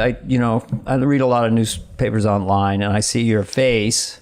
David Spade sells, and then it's just this gigantic number. So and I'm like, it's a new world when everyone knows the square footage of your house, and they walk through it and they go, oh, so that's where you sleep, that's where you eat your carrots. It's just definitely weird. And then everyone goes, how's the house going? Oh, strangers in the street. Hey, did a visual tour of your house. I go, oh, gross. Hey, the premise of people in show business is that all of us have the exact same goal, to be as famous as possible. Sick. Like, that is our goal. So I haven't seen you around much lately. My son, I still get this. I've been in the business 40 years. My kids love you. they're like 8, 13. Really? What about you? Yeah, my kids love you. I like don't I'm some know. kind of clown. Can I get a picture? Because my kids say you're something. You know who's on Daryl Hammond? Daryl Hammond, one of the best impressionists ever. Yeah, long tenure at SNL. He had a great run. His Clinton, after the great late Phil Hartman did him, and it was Clinton's second term, and Daryl's take on it was kind of owned it. He did the lascivious thing, but it wasn't grotesque. It was just very subtle. I do like mamas, He's so fun to talk to because he loves to talk process. You guys are going to talk about the process of, how do you come up with impressions? How do you do it? Do you copy other people? Do you take tricks? Do you make it your own? It was so interesting because I don't do many, and I want to hear the whole situation. Anyway, yeah, it's interesting part of comedy anyway. When you see someone do something, like I don't even like to really watch comedians because they may be doing something that I've thought of, and now I'll think I'm copying them. Yeah. So with an impression, it's kind of the same thing. When someone gets it out there first and does all the hooks, Yeah, they find a hook that you don't find. You're like, oh, now it'll look like I took So I have to copy those hooks. Yeah. That's why I jumped quick with Biden, just to get that turf.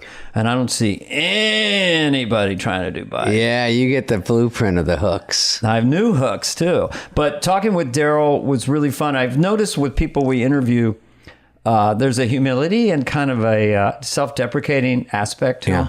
And I kind of think that driven people, the reason they're so successful is, hey, you did this, this, this, and this. They're like, yeah, we had the best Clinton. Then your Dick Cheney was amazing.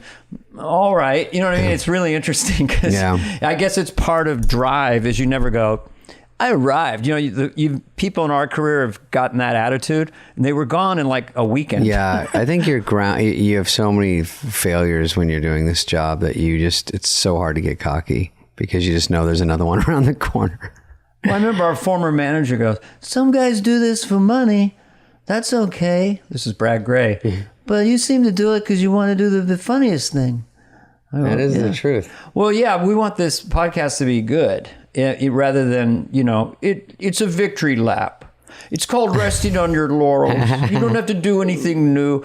I don't know. I mean, I like our friends Steve Martin and our friend Martin Short. Yeah. Doing an incredible half-hour comedy on Hulu.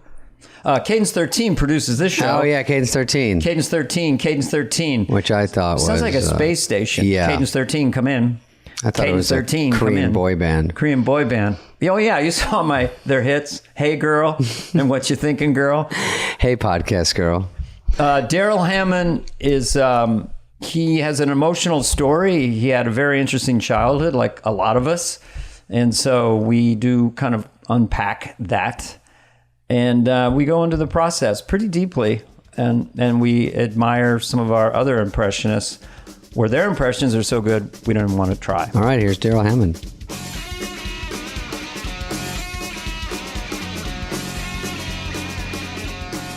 We're never going to use this one anyway, Dana. Never. There's not a chance. Oh, hey, Daryl. That's our number one request is Daryl Hammond. That's it. Get the guy who said live from New York more times than Dana Garno. Because Carvey's so cocky about that live from New York stuff. Hey, by the way, Daryl, we're going to let you talk at the very end, but me and Dana talked the whole time. But right. Do you know, I didn't even know I was angry with you until just now because I never got to say live from New York. You didn't? Oh. Isn't that horrible? Daryl, how many times did you say it? Do you know? I heard it was in the 80s. I just heard you broke my record. I had people like, broke your record, man. I go, I didn't even know I had a record. I never even got close. Never got close to doing it. Well, it's because you had, now, mostly when you're the president, you get to do it a lot. So you did it a lot as Clinton. And then what were you doing it from 2000 to 2009 after Clinton got out? Let's see. Well, Clinton did twice, and then Bush came in, so then I was playing Cheney. So I did it, a lot as Cheney, and and then there was about a year there where I was doing it a lot as Trump. So I think that's was Dana. Did you ever go live from Gaga? It's by Gaga. I just eventually they didn't even know. I mean, Well, the cue cards just were in Greek. Just said words like still just like la ga ba. All my comedy is just things that make no sense. Funny. Ga. But one of the best rhythms that I heard as a guy doing a politician was Daryl doing lockbox. I mean, the way you said as Al Gore, it was so you do it. Oh yeah, I did it a bunch as Gore. Lockbox. Yeah. Oh shit, I can't remember. Let me see. How did that go? I'm gonna put it in a. It was just this guy, you know. Yeah, what did you call Gore? Like a gay Forrest Gump? I know I can't do that anymore. But I do think now I think of a Tennessee gentleman from like some kind of 1930s movie, and it has nothing to do with effeminate or not. It's just a Tennessee. I do take umbrage, madam, with your nature, but it does come off like just a Tennessee gentleman. Good, yeah. But it was very funny the way you would say, I put it in a lockbox. Those are the kind of things that make me happy. I mean, I had been doing Gore in the Village. I kept going up Comedy Cellar trying to figure out what's the angle on this guy. And I couldn't find anything. Nobody, and we even did an update, and no one even know who Gore was. Yeah, I know. Until the 2000 debates, and then of course, as we're coming up to game time on Saturday around 4 or 5 o'clock in the afternoon, game time, Downey comes in with about a 70-page script. Like a really long. Yeah, it's usually Franken. Yeah, because that cold open was long. It was like a 10-minute cold open. Yeah. What was it about? It was the first debate of the 2000 debates. Oh, it was just a long Bush. debate. Okay. Bush, that's where, was that the one where Will said strategery or something? Yeah.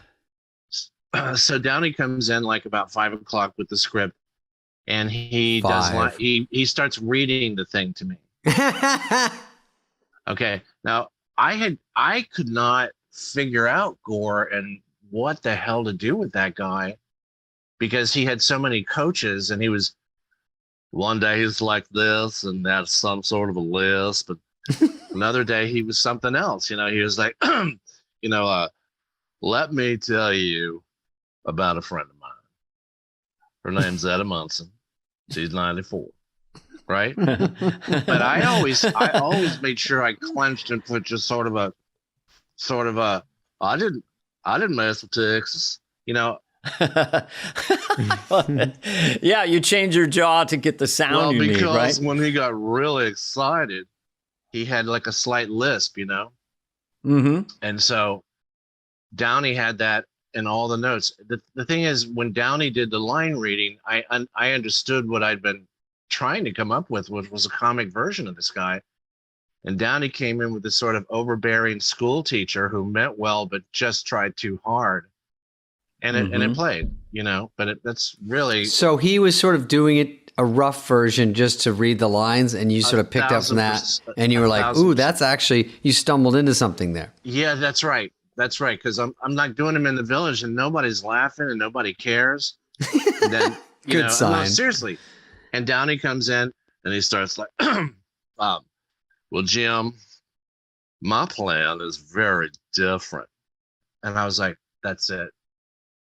That's the funny right there." That's on Saturday afternoon. You've cracked the code. And that's just funny what you say. And also just that voice is funny. And I think that Downey's good at picking out those He's things, really obviously. great at it, and he was great like with Dan Rather and everything. And like we're going out to the floor. Downey's behind me with the papers in his hand, and he's going over again. Let me tell you about that syrupy, overbearing school teacher. And I was like, hammer it into me, Jim. Just keep going. Yeah. Just keep fucking going. Let me hear it. Because you've got it. And then you just walk out and do it. He's like loading you. Yeah. And he's like standing a few feet off camera, and I'm looking at him, and I'm like, yeah, I know. You don't want to lose it. So you just want to mumble it and keep saying it. And of course, it was a great juxtaposition with the caricature of W as the frat boy, loose from the hip guy, and then painting Gore as the school marm was comedic energy. It was funny. I mean, but I don't know how these politicians feel about it, because they do get put in a box pretty quickly.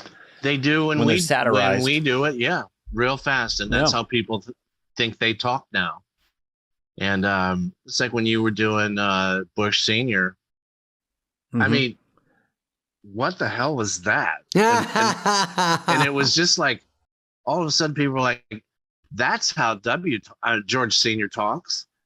Not really. And it wasn't really that. Yeah, it has to be slightly exaggerated somewhere to get a hook. That's right. And that's what I learned from Dana was caricature, because I studied you, and then we did that Carson Donahue thing. And I love that. Your Donahue was supernatural. You must be some kind of, I mean, it was just such a funny rhythm. And then Carson against that was just, Was that when you really hosted, Dana, nice or we were on the show? One of the times I hosted, we got to do that. It wasn't like a debate. We were in like a sketch, like hanging out in a kitchen or something. So it was different, but like we were getting ready to go out for dinner. Yeah, it was such an odd juxtaposition, but I love the Donahue. Just the character of Donahue. He goes right into it. The head's bobbing. You took one thing that he does, and you just he builds a little made it into this beautiful, beautiful caricature of, right? What? That sincerity thing. You're a blue collar guy. It's so funny. And he goes, It's great. Blue collar guy. Married 20 years to the same gal. I mean, come on. He actually came up to me when I was kind of at the peak of my time on SNL at some kind of lunchroom, and he just did what you did. You got to be feeling great about this thing. And he did the exact same thing. So that was such a fun sketch to do. I met him one night, and he was like, you got to feel like God is in his head. The stars are back where they belong. And you're like, what? What? Now the Clinton. Tell us about your Clinton, because you owned Clinton after Phil. You did Clinton, and you extenuated it or made it your own. And just what was your hook with him, kind of? Because I kind of do a modern Clinton, which I'll do in a minute, which I found in the last 5 years. I want to hear that. But let's go over how you found that for. I didn't really find it until I got a chance to meet him and be up close to him and feel him and see him do that thing. Yeah, where he takes the room and gets inside your personal space, and he's like a foot taller than me. He's got a tux on and shit, and it's the president of the United States, and he's always seducing, right? Oh, he's seducing. Oh, yeah, he's seducing everybody. It's just charm. Yeah. I mean, he was sort of like I said to him, okay, I'm just not gonna try to act like I don't look stupid. He said something to me like, this is a paraphrase, but not by much. It was something like, but I mean, Daryl, and he's so close to me. He's in my personal space, and he's like, I mean, I make so sincerely, I make the headlines, but you turn them into gold. Yeah, just so I'm much. I'm like, I also, I'm just like, should I fuck? Are we gonna fuck? like I will so fuck you right now, and I'm not gay, and I don't care. I don't care. I don't think I have to be gay to enjoy this. I went to a buddy's party at his house. It was probably like 10 people, and we go in the kitchen. He goes, "There's food in the kitchen," and we go in there, and I was with a date, and Aquilera was there. There's probably like 10 people, a couple of celeb types. Christina and then Aguilera. Here's Clinton's in there, and I heard he was there, but I was like, he's here. And he's in there with a Secret Service guy, and they're eating pizza, and everyone just starts eating around the big island in the kitchen, and then he goofs around, and then he goes, well, now you're the funny guy. Why don't you tell us some stuff to me? And I was, of course I was stumbling and fumbling, but the point was, I see the allure, and I see how interesting he is and how riveting, and you can't believe you're in this small space with him. And then obviously the girls were all like freaking out. And afterwards, she's like, "Can I just push you in this wood chipper on the way out and run back in?" Because she was not even faking it. She's like, I can't even deal with this. I'm so into him. When I had told my wife at the time, who doesn't really like men anyway, but we'll dig into that on part 2. Yeah. But I said, I think the guy's got like some sort of weird charisma. And she said, that's bullshit. There's no such thing. And I was like, if I invite you, if he invites me again, you come and meet him. And so, she came there, and he saw her, detected he had an undecided voter, right? And wanted to really lower the boom on her, and went over to her and just gave her the works. Listen, yeah. There was a point in it where there was like a bright red patch appeared on her cheek. I was like, bitch. You can always tell. So flustered. Yeah. By him, and so was I. And he's just a good word. Where are you from? She's like, Key Largo. He's like, oh, I love Key Largo. Oh, like, no matter what you say. Yeah, and she's like, well, it has a depressed economy. And then he said something to her. It was something like, there's nothing wrong with Key Largo. It cannot be fixed by what is right. With Key Largo. And he goes, like, also, I use my dick as a tongue depressor sometimes if you want me to jam it down your gullet. I did later on. I thought in the last like 5-6 years. Okay. He kind of went real fast. Like, remember when Hillary fainted when she was running against Trump? And then he went on Charlie Rose. Fake. And I noticed that he did a lot of throwaway kind of mumbling. And I don't know if you did that hook, but it's kind of like, well, Hill's a fainter. I mean, she faints a lot all the time, because she's a little itty bitty thing, and she's heavy in the bun of the thigh, which I find adorable. But she, there's a little humidity, and she starts going around like a whirling dervish. But he sort of has this kind of throwaway, casual thing that he does. And I don't know what people are saying or what are they, like, kind of almost fast. I don't know lately, but that was 5 years ago. I mean, I really wish I had picked up on that, because that would just have been gorgeous for him to be saying directly and talking directly. And I'll say, let me tell you something about this. I thought, sort of like a madman, like a diarrhea of the mouth guy. But you do, his voice now is hoarse, correct? Somewhat hoarse. I never really did him. When I did him on the variety show I did with Smigel and Louis C.K. and Carell and Colbert, I just did him in the first sketch, and it bombed out the show, but I didn't do it at all. Like, I had because Phil had done it, you owned it. And sometimes when someone owns it on Saturday Night Live, you're kind of like, that's whoever has it on SNL. They're the president of comedy of that character. Right. And then I was asked to do it, and I just didn't have anything at all. It's terrible. I've only just casually observed him in the last few years and found him very interesting, how he kind of, his mouth is kind of open, and there's sort of a normal, guy in his 70s, kind of, that's a little rough and stuff. I just do it for my own amusement. I mean, it's not much to do with it. He's not senile or anything yet. He's still pretty sharp dude, right?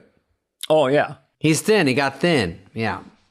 Because of all the cardiovascular stuff, which I can speak to, but, where you just like, he went vegan or something after his second whatever operation. But anyway, so, yeah. What's your favorite impression you've ever done? What are your favorite ones? Well, first, let me say, I want to talk about when Lauren asked me to do Regis Philbin after Dana had left me nothing.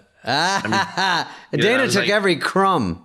I thought you did it great, by the way. And I never had a problem with that. I don't, Sherry O'Terry did it once, stunt casting in those days, but before you did it. And I just thought, I don't own the impression. I mean, people would say to me, well, I'm just doing George Bush, my hook. You could do it. I mean, I don't own it. But so anyway, speak to that. After you did it, I want to do it like that, Exactly. You don't want to copy the hooks of somebody. You want to discover them on your own. And I must have done it 10 times on the show. Yeah. And like if I were, if I were doing it in a club and I did like an act, like my version, they wouldn't laugh at it. And I never even tried after you did it, I never even tried it on stage. With Regis, I said to Lauren, it's like Dana took everything. It can't be done better than that. He's like, well, we need it. And just do it like however. So what I decided to do was close off his nasal passages, Yes. That's what I decided to do. And it made the sound slightly different. And this way I wasn't doing you. Do you know what I mean? No, I know. And that's part of his frequency, I would say, a little bit nasal. Yeah, Joy and I were down at Tijuana in a cave that was 1,000 years old. It was 1,000. I did a sign off the other day with William Shatner and just went into Regis in a way of just being able to visit with him again. Honest to God. It starts with honest to God, when he showed me this guy, Daryl Hammond. Let me tell you, he's a human tape recorder. He can do anybody. Honest to God. Everybody loves him. He did Bill Clinton. He did this. And you're just like, the charm of Regis when he would sign off with a guest, just that specific thing was so fun to inhabit, Yeah, I mean, the guest is on the show, like going, or he'll say something like, and so and so and so and so and so and so. Then he'll pause and then he'll go, but that's terrific. Anyway. What did he lose? Well, that's what he do. He do his story. There I was with Brocard, dead tennis, and we had a terrible table. Then he'd take a sip of coffee. But that's terrific. But anyway, that's what happens when you're doing these things. Let me tell you, you're the toast of the town, kid. But yeah, he's a fun guy. I mean, do you ever just like, because I'll do it sometimes with Paul McCartney or something. I'll just find myself kind of mumbling if I'm alone, just sort of doing it just to be in that attitude with McCartney. Yeah, you can actually do Paul McCartney, and I swear to God, it's not the fucking easiest thing to do. Ooh, I like to hear that. It's true. Oh, come on. Everyone thinks they can do the Liverpoolian accent. It's not that damn easy. It for me, the hook into it is making up words that are Liverpudlian colloquialisms, but are sort of made up. Boopily boo. And that, we're sitting here, with Daryl Hammond, we're doing the talky talk, we're zooming in, and we can't hear each other so good, we get wobbly. And that's the fun of it, is repeating those little phrases. And I like being Paul McCartney. I do a thing about just, if the news is bad, just filter it through his attitude. We had a pandemic, a little virus came around. We all sat inside, had a cup of tea. What do? I said, put a mask on with Robert Banker, And so it's just Robert Banker? Yeah, you make them up. You just add an E and an R. You Robert Banker. And he's like, hold you up. I hold you up. So I love just visiting that. I mean, do you find yourself coming on to any voice sometimes just to deal with stress in a way, or just, or it just makes you feel good to be that character? Yeah, there was a guy that I knew that was supposedly mobbed up that when I used to hang out at McHale's in 46 and 8th, that was like the most colorful guy, and he probably had a third grade education, but they said he was a gangster, and he talked like a gangster, and he said funny, charming, super smart things with bad grammar, like what he said to me is like he's like, Daryl, you know what happens if you hit a guy in the head with a lamp, right? Hit a guy in the head with a lamp. You know what happens after that? You go to the penitentiary. You understand? You understand? The penitentiary. Because there was a guy in my house that had insulted me. He was a house guest of mine. So I'm drinking. I'm like, I felt like hitting the guy in the head with a lamp. And he's like, and tomorrow morning on the bus to Rikers Island. Right? Yeah. But listen to this, Dana. He said to me, he goes, and the other thing about it is, you get your bun on, you hit a guy with a lamp, and you alter him, Daryl. You alter. Most humans cannot alter another. I'm like, alter. See, that's the hook. I'm like, what is alter? Like, what is like that? Their brain? Is like, yeah. He was You'll like make him different or something, right? Yeah, it was like he was saying, well, I mean, you tune a guy up, he wakes up with a headache or whatever. When you alter another, he wakes up with a speech impediment. You understand? You understand it? And he don't walk right no more. He don't laugh all the way no more. You got to walk in tub now. That kind of thing. Walk in tub now. I love that. That I really relate to that, because when you go in a character like that, you just don't feel afraid. You're like a guy, if we want to dance, we can dance. I don't like to dance, but I'll dance with you. You want to dance? I like the tough guy that's trying to keep it cool like that. Like the tough guy. And I love it when they add no at the end of a sentence. So I have a friend like that, Gary Prince. He lives in Florida, from Brooklyn. And you're eating and stuff. He goes, "Is this good pasta? No?" He says no at the end. I love that.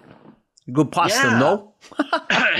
Yeah, that's. But it makes you brave. I always thought when I was a kid growing up in California that New York or the East Coast could beat us up.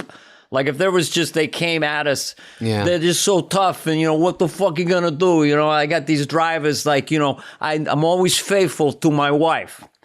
I got a couple things on the side, but I'm monogamous. Every 2 times a month I met this little gal, but I'm monogamous. I mean, these are direct quotes, and you go, who are these guys? I mean, no wonder The Sopranos was so brilliant, Did you ever try to do Tony Soprano? I didn't, but there was a time when I was doing a sketch with Molly, and she was doing the 50-year-old dancer. I had a decent Tony Soprano, and it's very high, isn't it? The cue cards were so different from dress. Like I hadn't actually seen these words before. Oh, tough. And I mean, I had like pancake in my mouth, and I panicked, and I went into like a Brando thing. I can relate to that. I couldn't think of anything else. I lost the impression. It was I actually had dinner with him one night. With some restaurant called the Five Towns. He was supposedly going to play like a hitman, like a gay hitman. We had the same acting teacher, so the acting teacher put us together, and we were there, and I was drinking, and the only thing I remember him was asking me if I was okay, and I said, "What? I think I'm drinking too many martinis," and he leans into me, and he says, "Jesus fucking Christ! Jesus fucking Christ!" And I was like, "That's a good hook." Anyone else hear that? Jija. Jesus Christ. Jesus fucking Christ. I didn't think he was that easy.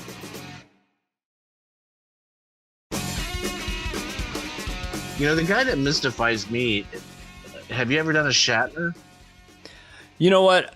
When someone, I did it in early stand-up when I was in college. Mm-hmm. But when, Kevin Pollak took a ride with Shatner and Walken, wound it down so hard. It's another thing where you're like, I guess I'll leave that alone. I always wanted to do John Malkovich, but I always go to Travolta. That's kind of a casual goal of mine, is to do a perfect John Malkovich. But with Shatner, I didn't. But you did him, right, on the show, didn't you? Yeah, but not well. I mean, I was, Higgins helped me out a lot with it. I was stuck on an impression I was stuck on Pollock's impression, and it's like doing Nicholson. You know, I didn't want to do it after I'd seen so many people do it so well. Yeah. And Pollock was the one you both thought was a good one, right? Pollock, I thought, was the king. He went crazy with it. He had a physicality with the elbow and the head turn. Kevin will wind down on things so hard, and there's so much nuance. I mean, his walking is the same kind of thing. There's several guys who can do a brilliant walking, but his... I mean, there was a guy back then that I loved and I followed pretty closely named Joe Alasky, who had Joe Alasky. Yeah. Had he ended up doing Yosemite Sam for Warner Brothers. He did. But he had a really, really nice Shatner, and I was afraid that when I was doing him, exquisite Shatner. Exquisite. I mean, so you don't like you don't want to be influenced by other impressionists. You'd rather discover it on your own, right? Walking you can do at home now. Walking anybody can do now. I think I don't know who started walking out of all you guys, but being a casual observer, it's turned into like a Lorne where you can just take it home and to go, and everyone at home can do it. But it's always a version of whoever started it. I don't know. I don't know who do you remember was one of the first walk-ins? I don't really know. I think that because of SNL, when you have a personal story that you're telling, like when Walken said, Bez suits so funny and Bez as well, then you don't even really care if it's accurate. He's just a character in your story. But as far as doing the clubs, he went through his peak. I mean, everyone was doing Nicholson, and then for a while, everyone's doing Walken. I don't know what it is now, as far as the younger movie stars. I mean, I've been doing Brad Pitt I just do Once Upon a Time in Hollywood, which I saw the movie 11 times because I just got possessed by it. Really? Yeah. I'd like to hear about that. I just saw it the first time, and then I just thought, that was okay. And then I saw it again, then I saw it with my brother, then I saw it with my wife, then I showed it to relatives, then I saw it down here. And let's face it, man, I'm a goddamn has-been. What'd that guy say to you? Don't cry in front of the Mexicans. Look, I like being your gopher, and I like house sitting. But let's face it, I haven't worked as a stunt man in quite some time. And I think there's a lot of things worse than going making Italian movies. Yeah, I don't want to be a goddamn Italian movie. How many you seen? 1, 2? I love the movie so much. Cool. I mean, I love that movie so much. That's cool. That's good. It's wonderful. I'll do more. I've memorized the movie, basically. I ended up going to Cielo Drive and everything, the Sharon Tate house. Oh, you got possessed by the movie too? Yeah. 1,000%. By the way, Kevin Pollak has seen it 12 or 13 times. How do you know that? I had dinner with him and asked him. They're old buddies from San Fran. That guy Pollak, when I saw him do Walking, I'm like, all right, no, I ain't doing that. It's over. It's locked. It really reminds me of, when I was a kid, I was 21, 22, and just moved to New York. And through a friend of a friend, we got tickets to the Public Theater to see Meryl Streep in a play called Taken in Marriage. And she does in the play, we were in the second row at the Public Theater, and in the play, she played this woman from Connecticut who had a cold and had to cry. Okay, that was her her thing for the night. And she did all of that. And I tell you, when it was over, it's like, I said to my friend, I was like, I don't know what the fuck we're doing, but we ain't doing that. We're not doing that. What she's doing up there. Yeah. It's a different profession. That's coming from some other place in their brain. Like, we're taking our acting class and we're studying acting and we're doing Death of a Salesman and blah, blah, blah. And then I saw we're not Meryl doing Streep. that. That's great. Yeah, I'm like, I don't know what the fuck we're doing, brother. We ain't doing that. Boy, was that magnificent. But Pollock, when he did the Walking, I backed off. I'm like, yours. Yeah. Do you see some people do it and you go, not like those guys that are great, but you see casual people do it on some show and you go, or a stand-up and you go, they're close, but it's not there. They could do it way better. If, there's also the comedy frequency of it. If somebody, maybe not the perfect, but they have a funny take on it. Yeah. That's the hard part, is to put it in your act and make a scenario. Daryl, your act is a lot of these impressions, right? So do you have to figure out ways to put it in there? I I wouldn't put a Walken in, and I wouldn't ever put a Nicholson in, and I would never put a Shatner in because, I mean, after Lasky and Pollock, I mean, what the fuck am I going to do with that? I mean, it was, it was hard enough doing Regis in my act after Dana had, knocked the ball, out of the stadium so many times, and people loved it. I don't know. Close the nostril, and you're there. But you're up in the Hall of Fame of impressionists in the last 50 years in America, all the way from Frank Gorshin and the Canadian Rich Little. Frank Gorshin, hilarious. Yeah, and then through some of Dan Aykroyd's impressions, Eddie Murphy, who does like, does like 5 supernatural impressions. I don't know if he cares. Eddie. Some of his stuff is amazing, but he doesn't. I don't think he tries to learn or does a lot of them. But they're so amazing, the ones that he does. His Cosby and his, it's so in the pocket. Mr. T, Cosby. Yeah, now Jackie Gleason. Yeah. Yeah. Wow. Yeah. Yeah. Eddie was like my major, like my hero.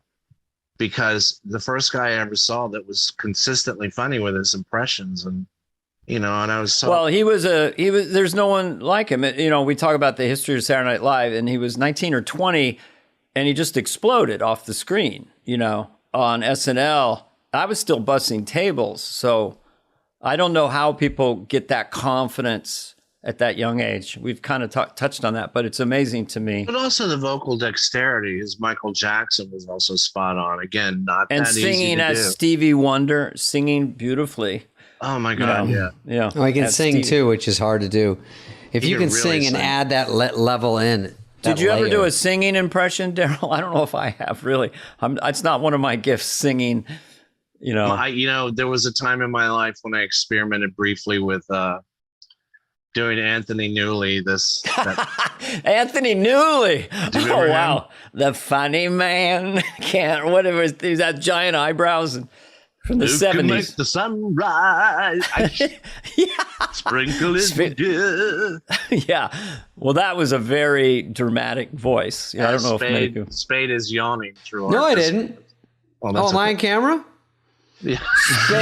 Spade owned Tom Petty, and he would open for me. He had a hat. He didn't have any props, but he had a Tom Petty hat. Fuck. What did you put on? Mutton chops? I put and then carpet, he made a face. Yeah, and then I put my tongue up in the front part of my mustache area, like underneath, and it made my face pull down. It was very unattractive and a very rude one. And then when I met Tom Petty, I thought he'd be so excited about it because Michael J. Fox or Tom Petty or people I do or be assigned on the show, you're usually a fan, but impressions are so exaggerated, they're not always flattering, and I forget that. And I forget they might not be psyched about it.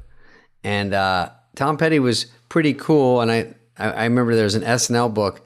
I went over to Letterman to have him sign it, and he was very cool, but I thought, fuck. And then I over the years, I realized, God, this is kind of a dumb thing I do.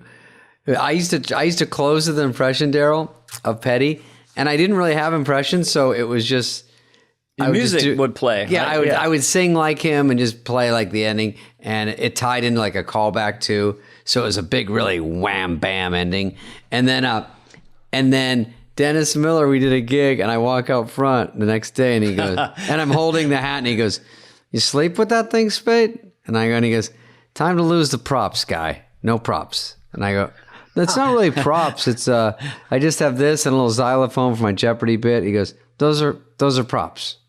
If Dennis was here now, I'd say Spudley and the Ham Cat. Okay, Yeah. Spudley leaning on the pad. We got to get your Spudley head and the measured. Ham Cat sharing, copy. Yeah, that's right. You can do. I ran out of speed. Go ahead. The Ham Cat Hammond. Yeah, Ham Cat. Which I can't do Dennis. you don't do, Dennis? He was on the show. We just did him an update. Did you do that with Hanks? I did it with once. Hanks. I did it with Hanks. Hanks did it. Dennis did it. We all three in a row did it. If I'm in a role with Dennis, my vocabulary gets better. I literally am able sometimes, because he's so fast.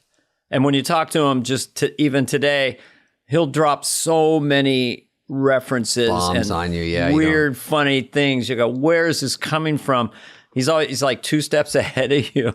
I mean, the guy is just this giant brain. I have an impression question for both of you. Impression question. That's our next podcast. Yeah. Impression questions. So we've talked to Shatner recently, and he's, I guess, 90 now.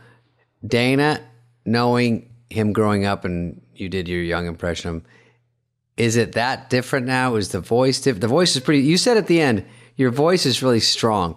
And that was one thing that that is a trick that we're like, that's why you don't think he's old. He's not like, hello.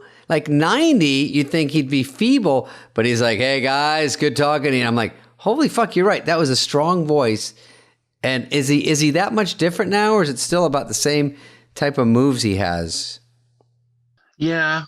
I mean, when it's irresistible to not do stuff that other people have done. Like that Kevin Pollak thing you're talking about again? Well, I mean, like, I don't do Shatner, but I mean, when he's like, there's although the face is, yes, and that is what we all grew up with. I mean, initially it was him as Captain Kirk. And he said he developed all that. One, if he couldn't remember the lines, he'd have a pause. I can't believe what everybody's doing. And it was intentional. Oh, wait, that's really good. I can't believe what he's saying, Yeah. And he did it, and he was mesmerizing with those rhythms. So I don't think in real life he talked like that. That was Captain Kirk, and that's where we all took it from. I mean, I didn't watch, Boston Legal that much. He played Denny Crane and the Knots. But I don't think he did that. Scotty, I need power and I need it now, And I think it was a brilliant kind of creation of his. You couldn't take your eyes off him and Spock. But people always say, Kevin Pollak sounded more like Shatner than Shatner. from that era, Scotty, I got to get that. It's impossible. Impossible. They can't know what you are doing. So I mean, it would have been fun to do it. God later, we both had to go. Now it gets into Regis, you understand. I actually, when I tried to learn Trump, because when he popped out, I thought of Regis. Trump, the most and I went and I added Brando in a weird way. I don't really do Brando, but Regis was here. And then you walk him over to Brando, and you're sort of in here, and then you got to put a little bit. But I mean, Trump went through various incarnations. In the beginning, he had a stronger, more classic voice. But then when he became president and he started doing all these weird word salads, weird ticks and rhythms, like crazy stuff. Yeah. I studied him the year that I did him. I studied him, and I found that he was inspiring really getting people to feel things. But if you look at the transcript, you can't see it because it doesn't make any. It's it's like what would be a good example? Like dogs. A lot of people like dogs. I like dogs. Cats are not nice. Yeah.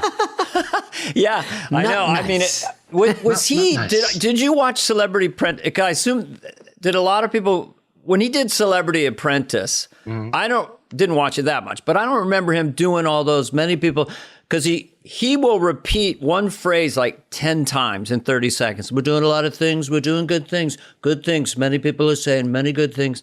Did he do that during the Celebrity Apprentice? No, the new he guy, never did it. He never did it until he stood in front of a crowd of 30,000 people. And then all this hooks came out. Too.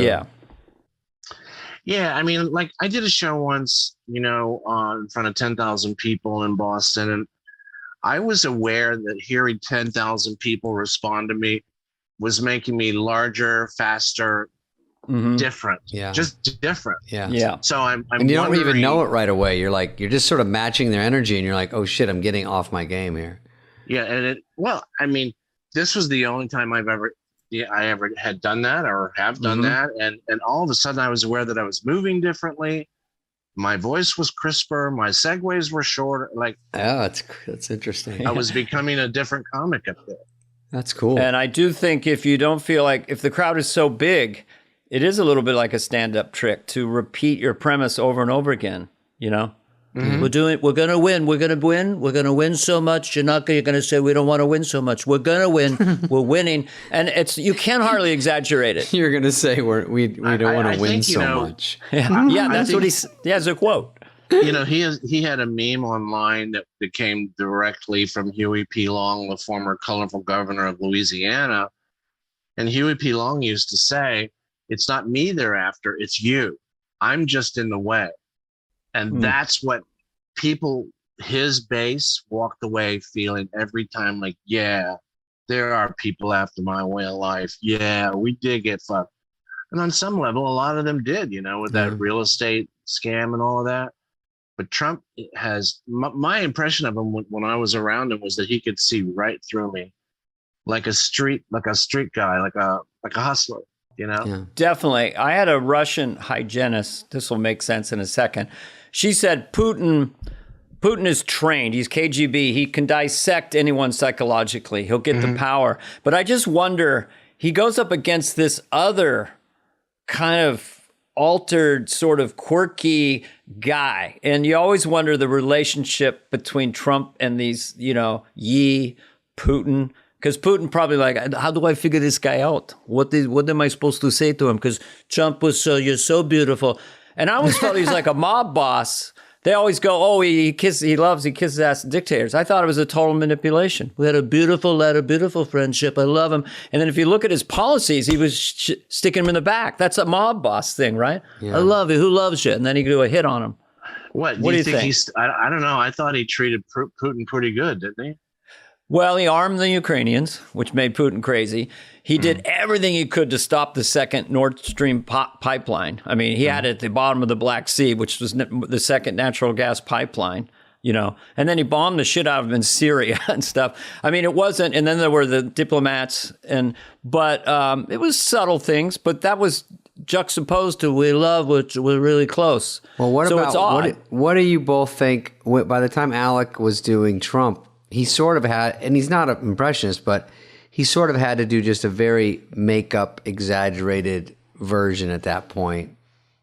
That wasn't like exactly a great Trump, but it was at least, it got so effective. Sort of character. Yeah, it was effective. It did what it was supposed to do. I always say that, you know, my impressions aren't impressions the way people do impressions. My impressions are SNL impressions.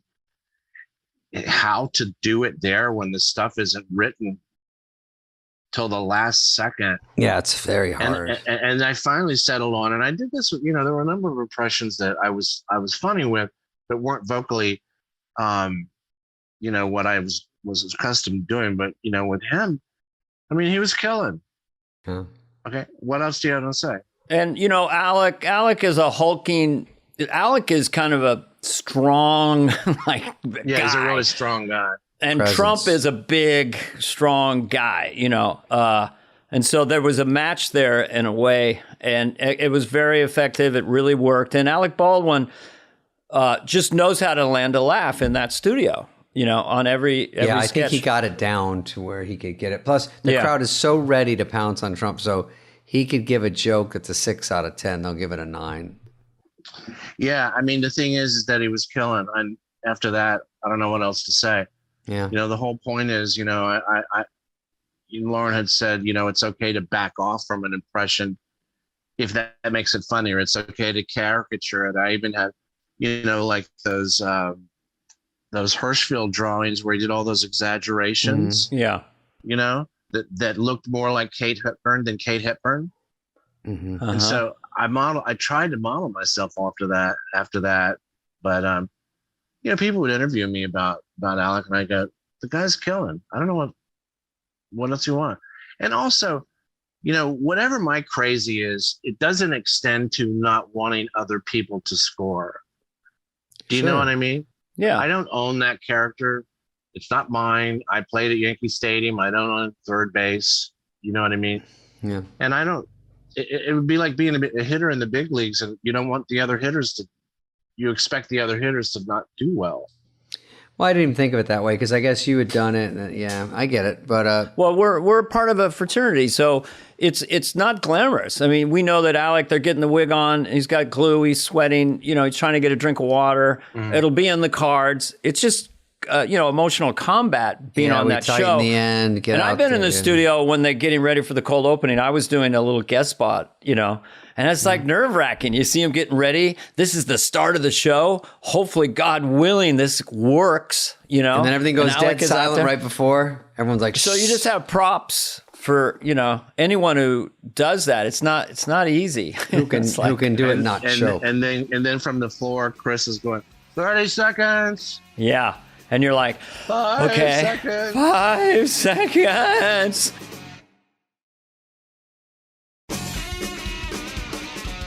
So one thing that I love that you did, I wanted to get to, and just pick your brain on it. When you did Sean Connery, I felt like that was an example. It's a great one. The way you used it in that Jeopardy show was so powerful. Like you landed, the way it was written and the way you did him, so serious. And I don't know, that was like a magic sketch. When I first was learning, the impression, it was the same thing with Ted Koppel. I was learning these impressions and I was probably coming close to nailing it vocally, but it wasn't funny, So I always thought of you and the stuff you've done and I tried to do him in a funny way. And it wasn't as accurate as it had been vocally when I was learning it in my office, but it was funny. I was getting my laughs. Your whole physical attitude and everything about you was so serious and so masculine that it just in this silly show. But it really, it was just one of those. Lauren being around there is kind of like, Daryl, it's a funny show. Is it funny? Are you being funny? Are you getting the laughs? Like the first time I did Ted Koppel, I didn't get a single laugh. And he's like, stretch it out of shape. Be like Dana. I never did Koppel very good. Like that, the tenor that you have is perfect. The only thing I did was from the show. I'm Ted Koppel, and this is Nightline. I just took a long pause. So it's trickery. That's in a way. Okay. You're what do they say in acting class? You're printing Ted Koppel. Now you can do the material. Yeah. You know what I mean? It doesn't have thank God I wasn't vocally accurate every time, but like with Connery, it was like a whole fucking, he didn't say that last night, when I was pumping Mughal Guy Pan all over your tonsils, Yeah. It was a caricature that was so brilliant. Yeah. I was being like Dana. I exaggerated him and it killed. As opposed to when I just, did it vocally super and then just laid there. It's a trick. I don't think people understand the pressure of doing stuff like that because it's only like the whole planet is watching. Right? Yeah. But like it's Trump tweeted about me a couple of times wow. I'm like, and I'm thinking to myself, Vlad Putin's reading this, yo. Yeah, how crazy. You're getting ready to go on TV and they're watching in Moscow. Mm-hmm. Wow. They're aware. They're watching in Moscow tonight. Yeah. If you think about it too much, you'll just start crying. I tried to just make that audience right in front of me laugh, but terrifying. Yeah. I mean, I was doing a thing, one time I was doing a Rumsfeld bit and I look up and A-Rod is standing there and Paul McCartney and I just panicked. I was like, what in the fuck am I doing in this room? And they have to watch you. Yeah. Why am I in a room with an original Beatle? Well, there's only one Beatle. Threw me a little bit, but two Beatles left. I mean, shit. That's kind of why they not everyone, I guess, is comfortable out there, and I'm not sure I ever was comfortable. I was always I went home most of the time thinking I disgraced myself. Even into after 10 years, still you didn't. Absolutely. And then it got really, difficult for me in the end because, when Obama came in, I didn't play anyone in his administration and the writing was sort of on the wall. Mm-hmm. Your time's up, bro. But it lasted an agonizing 2 more years. And I've always told people it's harder to get off Saturday Night Live than it is to get on Saturday Night Live. Well, it's hard to go, where do I go? Like everyone leaves and goes, I got to go somewhere because I got to make some money and nothing beats a steady check. And whenever people forget, like in SAG or you stop a TV show or movie and it goes from good money to zero. There's no middle. It's just zero. And you go, fuck, I get a couple residuals here and there, but that's not doing it. And it's just high pressure. And it's always hard to just jump and go, I got to go. And then you're like, why? And then after a week, you're like, I could still do it. I mean, I still know how to do it. But you probably do feel it's time. When I left, I felt it was time and it was a little late. I think that you created this great character that has traveled, on situation comedies and stuff. For people like Daryl and I, there's really no place to do what we do. I mean, there's only one live sketch show from New York where you do impressions and characters.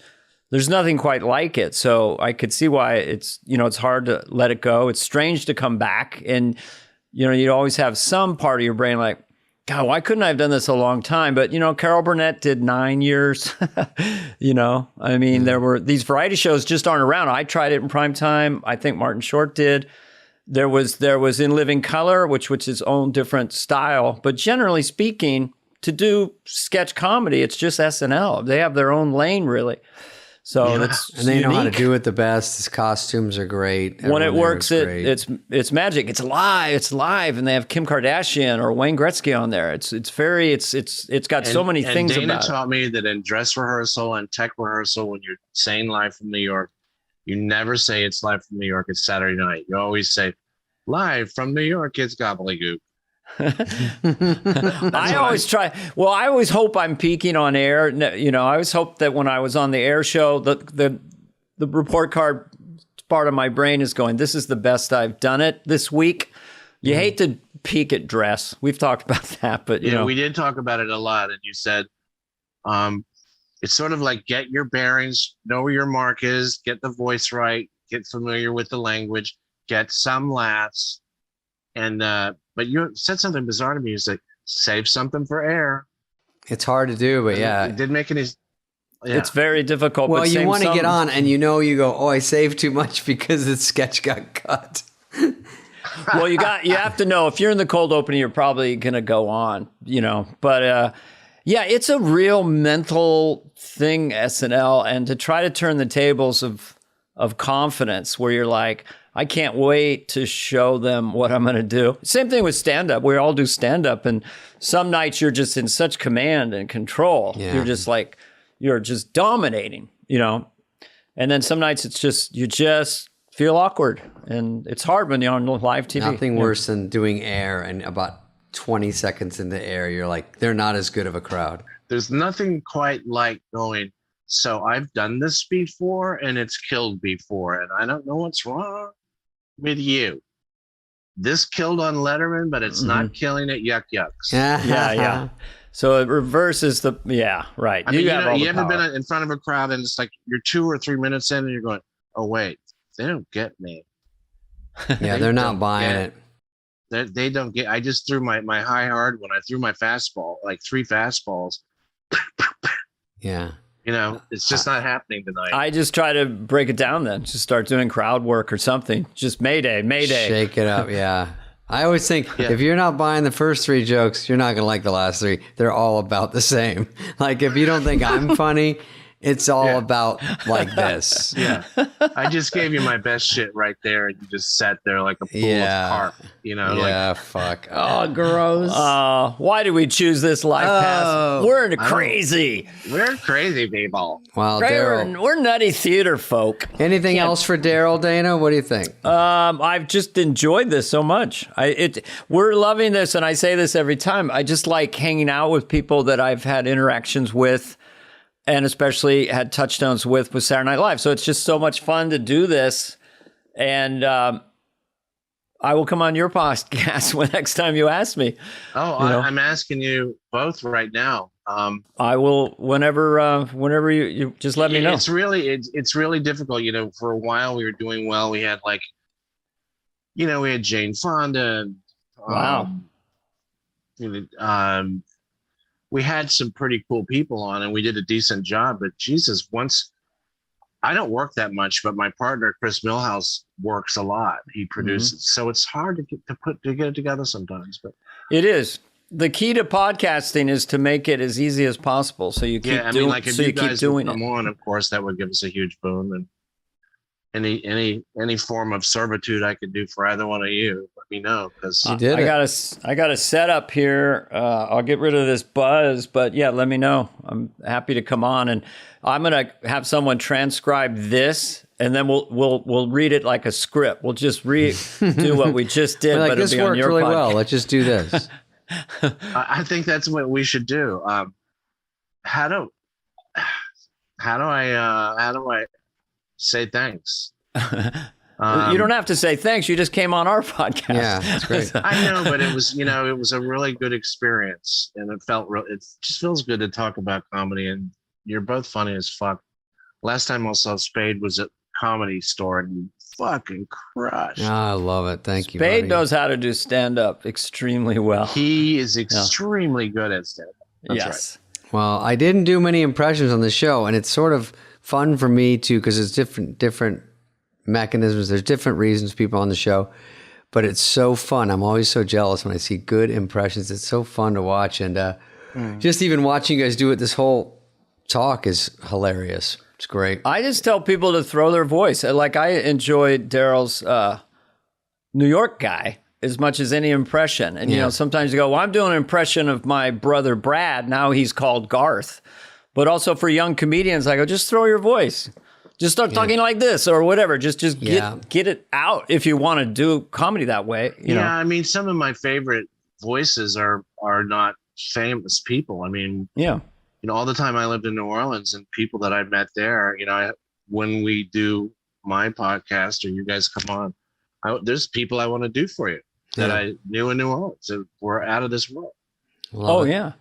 Good gosh. Well, this has been such a good time. I enjoyed it so much. No, I can run Clinton out. But this is a fun little thing. And we talked all about process and things like that and how we deal with nerves on Saturday Night Live. It's a good show and all like that, So anyway, so much fun, Daryl. Really, really interesting. Daryl, thank you. Bravo. All right. Just reach out to me. We'll talk soon. Okay, sounds good. Take care, guys. Next week's guest will be Lorraine Newman.